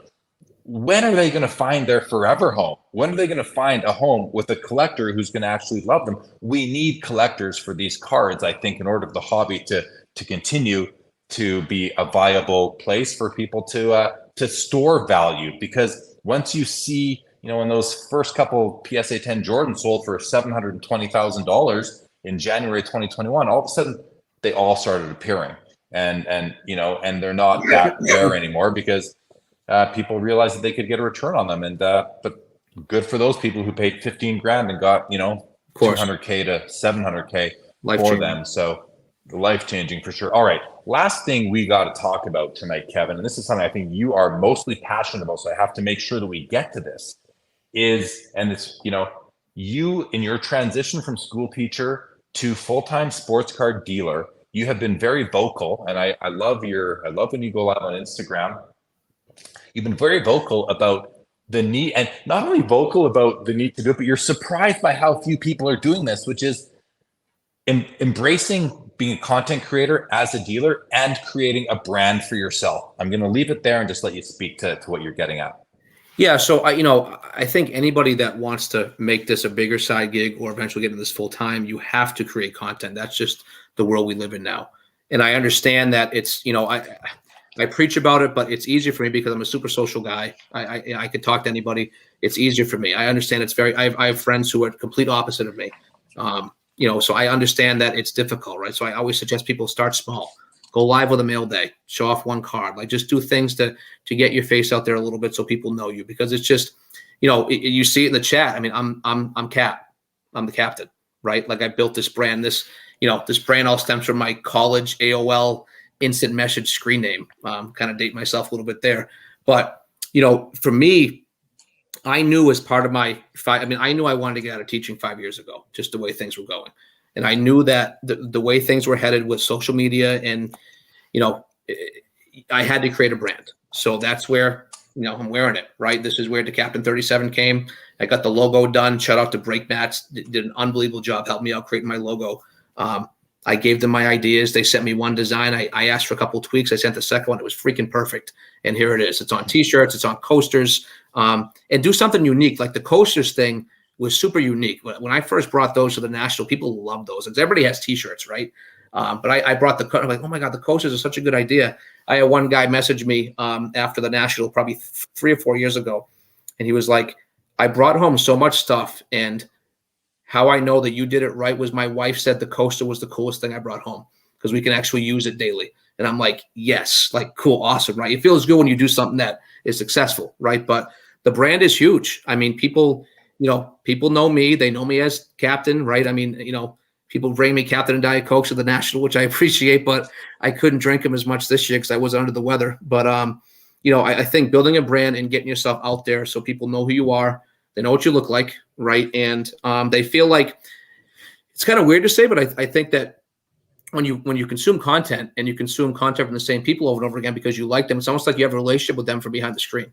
Right. And that's what I tried to do. Right. I want people to feel like they know me. I have no problem sharing things in my personal life and stuff like that. So I think that people are always going to be more comfortable dealing with people they know and they feel like they know and they feel like they can relate to a little bit. You're not going to want to deal with somebody you don't like or somebody you feel is a snake oil salesman or a used car salesman. Right. So I try to give off, positive vibes. I try to express my love for the hobby, which I hope comes through more than anything else. The fact that I love this hobby. I've loved it since I was 5 years old. Yes, I'm doing it now to pay the bills. I'm trying to sell cards and make money, but I just have a true passion for the hobby. So I think building your brand and getting yourself out there is just so important. And even if you're sitting there watching now and you're like, shit, I can't do this. I'm super shy. I'm never going to be able to do this. Like start small. You wouldn't believe it, but I was not a social media person at all. I had a Twitter because I used that for my high school basketball coaching. Right. But I wasn't a social media person at all, but before I set up at my first National, I had a couple friends and my wife suggested, why don't you get on Instagram? And I'm like, I don't want Instagram. I don't want to deal with this stuff. Like, I'm not a high school kid. I don't want to do this, but I did it. And it was the best decision I ever made in my entire, and literally without Instagram, I wouldn't be where I am today. So indebted there in terms of, who I am and my brand and be able to move cards and the following I have now. It's led to stuff like this. I mean, Jeremy, how would you know me? Right? Seriously, if it wasn't for Instagram, my lives, things like that, you would have met me through Mike eventually, right? But like that helps. I've met so many people and formed so many great relationships, whether it's business relationships or hobby relationships through my brand and Instagram. And it's just so important to get yourself out there so people can see it and build a relationship with you. Yeah, man. I mean, we're so fortunate to have social media, the ability to even the concept of build your brand as a collector or as a dealer. It's something that would have been foreign, probably, not maybe 10 plus years ago. Yeah. Who's building a brand as an individual? But with these platforms like YouTube and Instagram, Twitter, Facebook, you can actually build brands now as just one-off collectors, one-off collector dealers, whatever you want to be. You said, start small, and I think that's really good advice. I'll take it one step further, and I'll say just start. If you're looking, if you want to start to build your brand, you want to start to do content. It doesn't have to be on YouTube. It doesn't have to be on Twitter. It can be whatever platform you are the most comfortable on. But I would say, just start if it's something that you do want to do. Yeah, like you said we wouldn't know each other. It's enhanced the hobby in general. Like, I've been doing this my whole life. You've been doing it a very long time. It's enhanced my life. My closest friends are hobby friends, and some have even become hobbyists. It's awesome. In or gotten back into it after 25 years being away from it, and are just great friends in the hobby. But yeah, we're fortunate. The hobby's just a great place overall. I feel. Let's go to some comments now, Kev. Thanks for that. Lapper says, agree, people flipping to flip won't last. The ones with longevity have to have some good degree of collector in them. I think they do have to have some collector in them to last. Yeah. Hockey Cards Plus says, I'm the same, Kevin. I can talk to a complete stranger for an hour. Doesn't have to be about cards. And the thing about that is that when I talk to a hobbyist and I know that we have cardboard in common, it makes it like there's just that common. It's rapport. That's like the foundation of rapport in a lot of cases. And it can start with, oh, you're in the hobby, cool. So am I. Oh, what do you do for a living? Or where do you live? And then you can talk as Hockey Cards Plus, and you can talk to that person for an hour about things that don't even have to do with a hobby. But in the back of your mind, that whole hour that you're talking, you know that you have cardboard in common.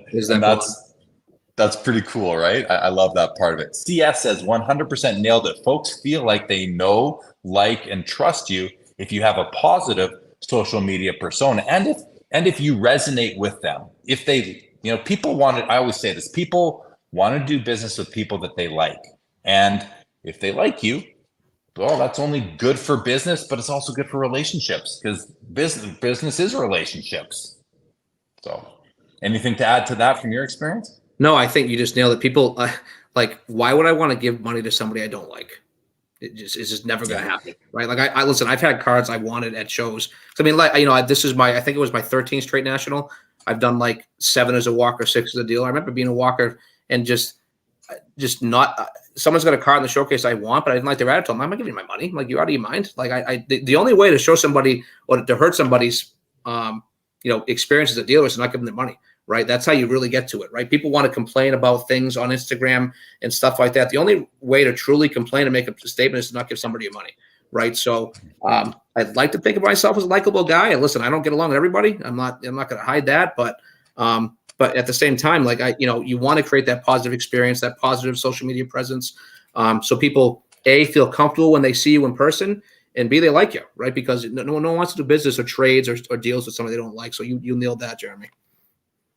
Right on. Brave says kids that age are more in tune with the value of a dollar. They're hearing more about money from their parents. Therefore, they're more attracted to the money aspect of the hobby. Nostalgia hasn't set in. So a comment from earlier, but I think that makes a lot of sense to me. Vintage says, I took my 11-year-old to the national. I'm amazed how few parents I saw with underage kids, especially at trade nights in hotels. You notice the same thing, Kevin? So, man, I can't believe, I vividly remember one national and seeing this little kid. He must have been like 9 years old, Jeremy. And he had probably 50 grand worth of cards in his little box. And there was no parent in sight.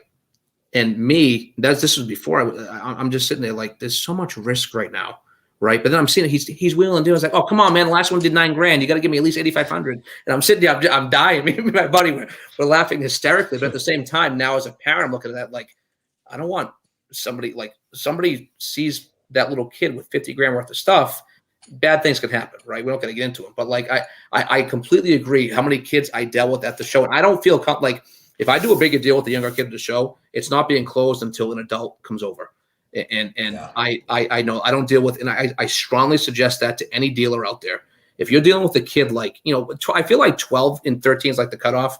They're, approaching high school. I'm cool doing a deal there, but like you start doing a bigger deal with like a younger kid, I'm not doing anything, exchanging money or anything without the parent being there to witness and see it before the deal is done. I strongly suggest that to any dealer out there. But I completely agree. I saw a ton of kids just walking around doing their own thing. Parents weren't in sight. So yeah, that it's a little alarming to me, I guess. I definitely agree with Vintage Cards Collector and the take there. Yep, awesome. CS just had one more piece to that. I have zero interest with guys who post great stuff, but have zero interest in chatting, what I'm interested in collecting, etc. Lots of nice guys to follow. Yeah, I mean, again, do business with people that resonate with you, that you enjoy their style and all that. All right, last thing, Kevin. Fanatics is on the cusp of taking over the football licenses, basketball, baseball they have through Tops. What is your biggest hope for Fanatics coming in, and what is your biggest fear with Fanatics coming in with these licenses? So, this doesn't affect me personally a ton, and we've talked about this because, I do singles, right? So whatever they decide to do, it's going to affect, the card shops out there and the breakers more. But in terms of like monopoly is never a good thing. I think competition is always good, right? So they seem to be doing an all-out takeover right now. And, it was cool to see Michael Rubin at the National. I think it's good that he's getting out. He's been at other shows too. I think it's good he's getting out there and getting a pulse for, what these shows are about, what collectors want to see. But, I think healthy competition is a good thing. And I don't know what competition they're going to have out there when they do the takeover. So I guess that's a concern. My hope, two hopes. So first off, they bought Tops. I want to see Tops Chrome football and Tops Finest back. And we talked about this when we talked before the show. Two of my favorite products of all time. I want to see those products back in pro uniforms. I want to see that stuff back. So I really hope they bring back some of the older football Tops brands. I think it'd be awesome. And I also think for people that are sitting on some of this older Tops Chrome and Finest stuff, Bowman Chrome stuff, you want that.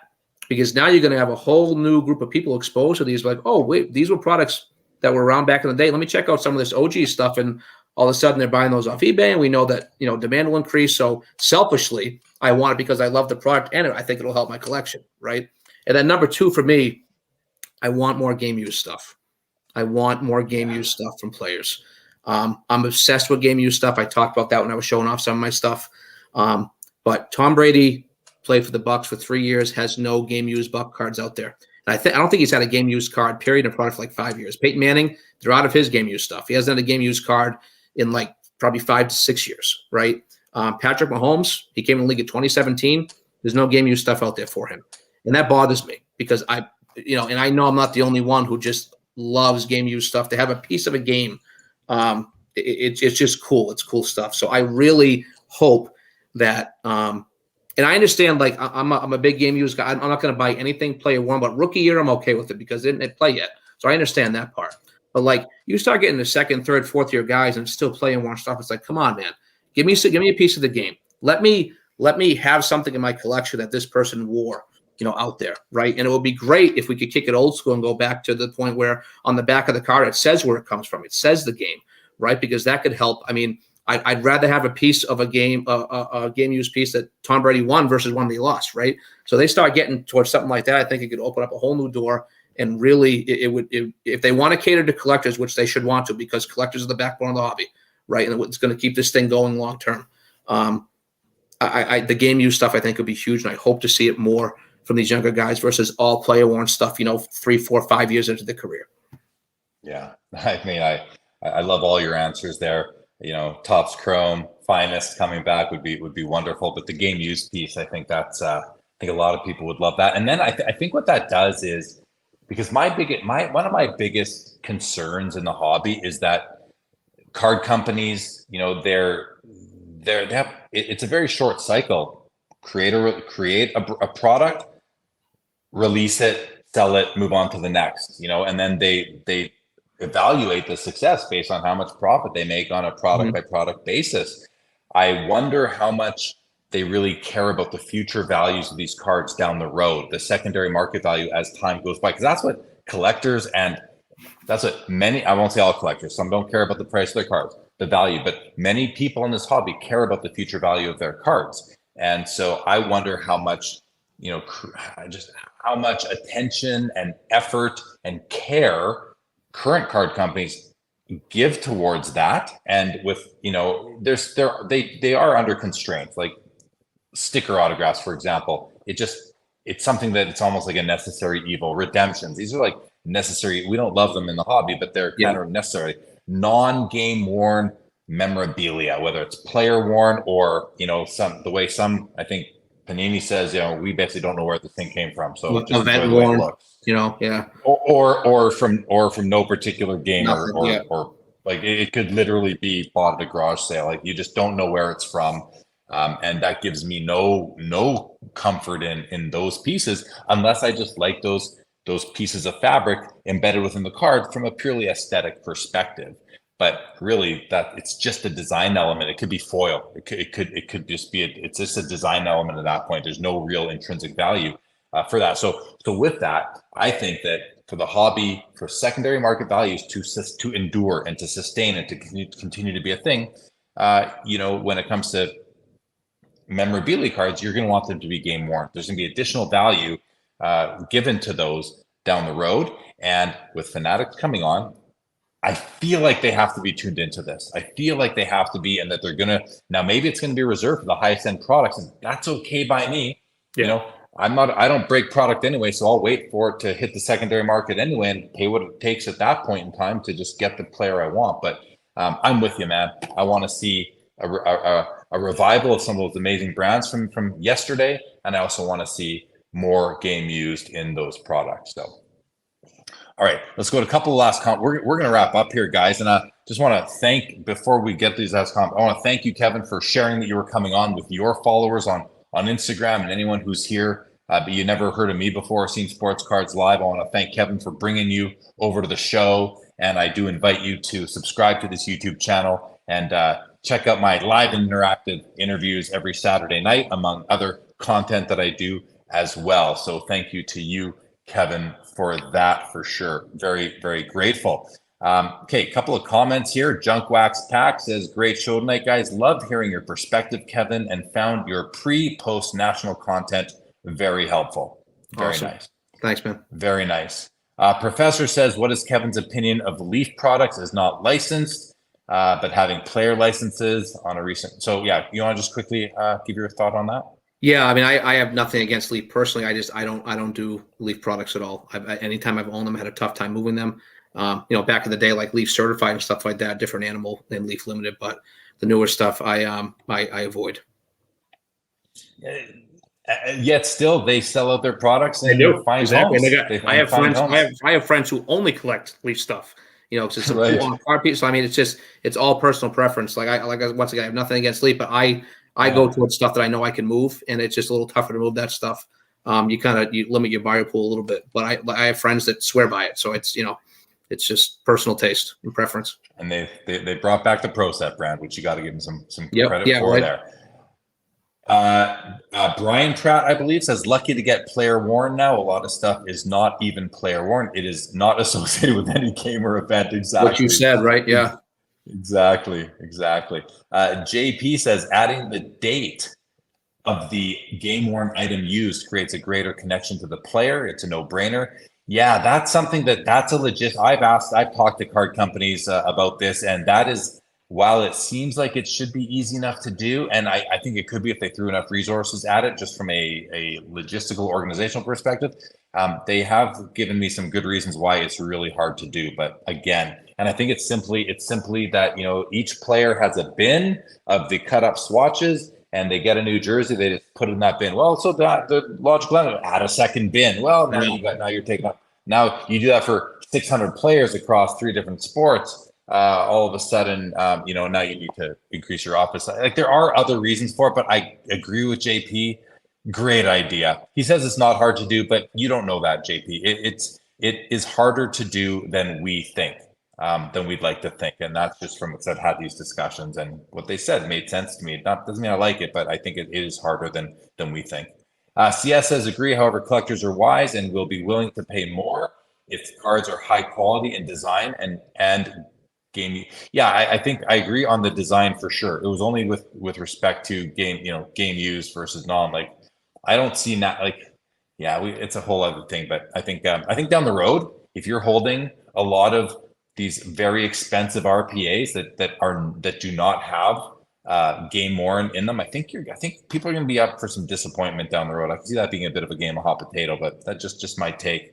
Collectors Canada says there was a Brady game worn jersey from last season where they got smoked by the Panthers. It sold for 500,000. So it's probably really tough for card companies to get game worn jerseys yeah, it is tough to get those kind of pieces.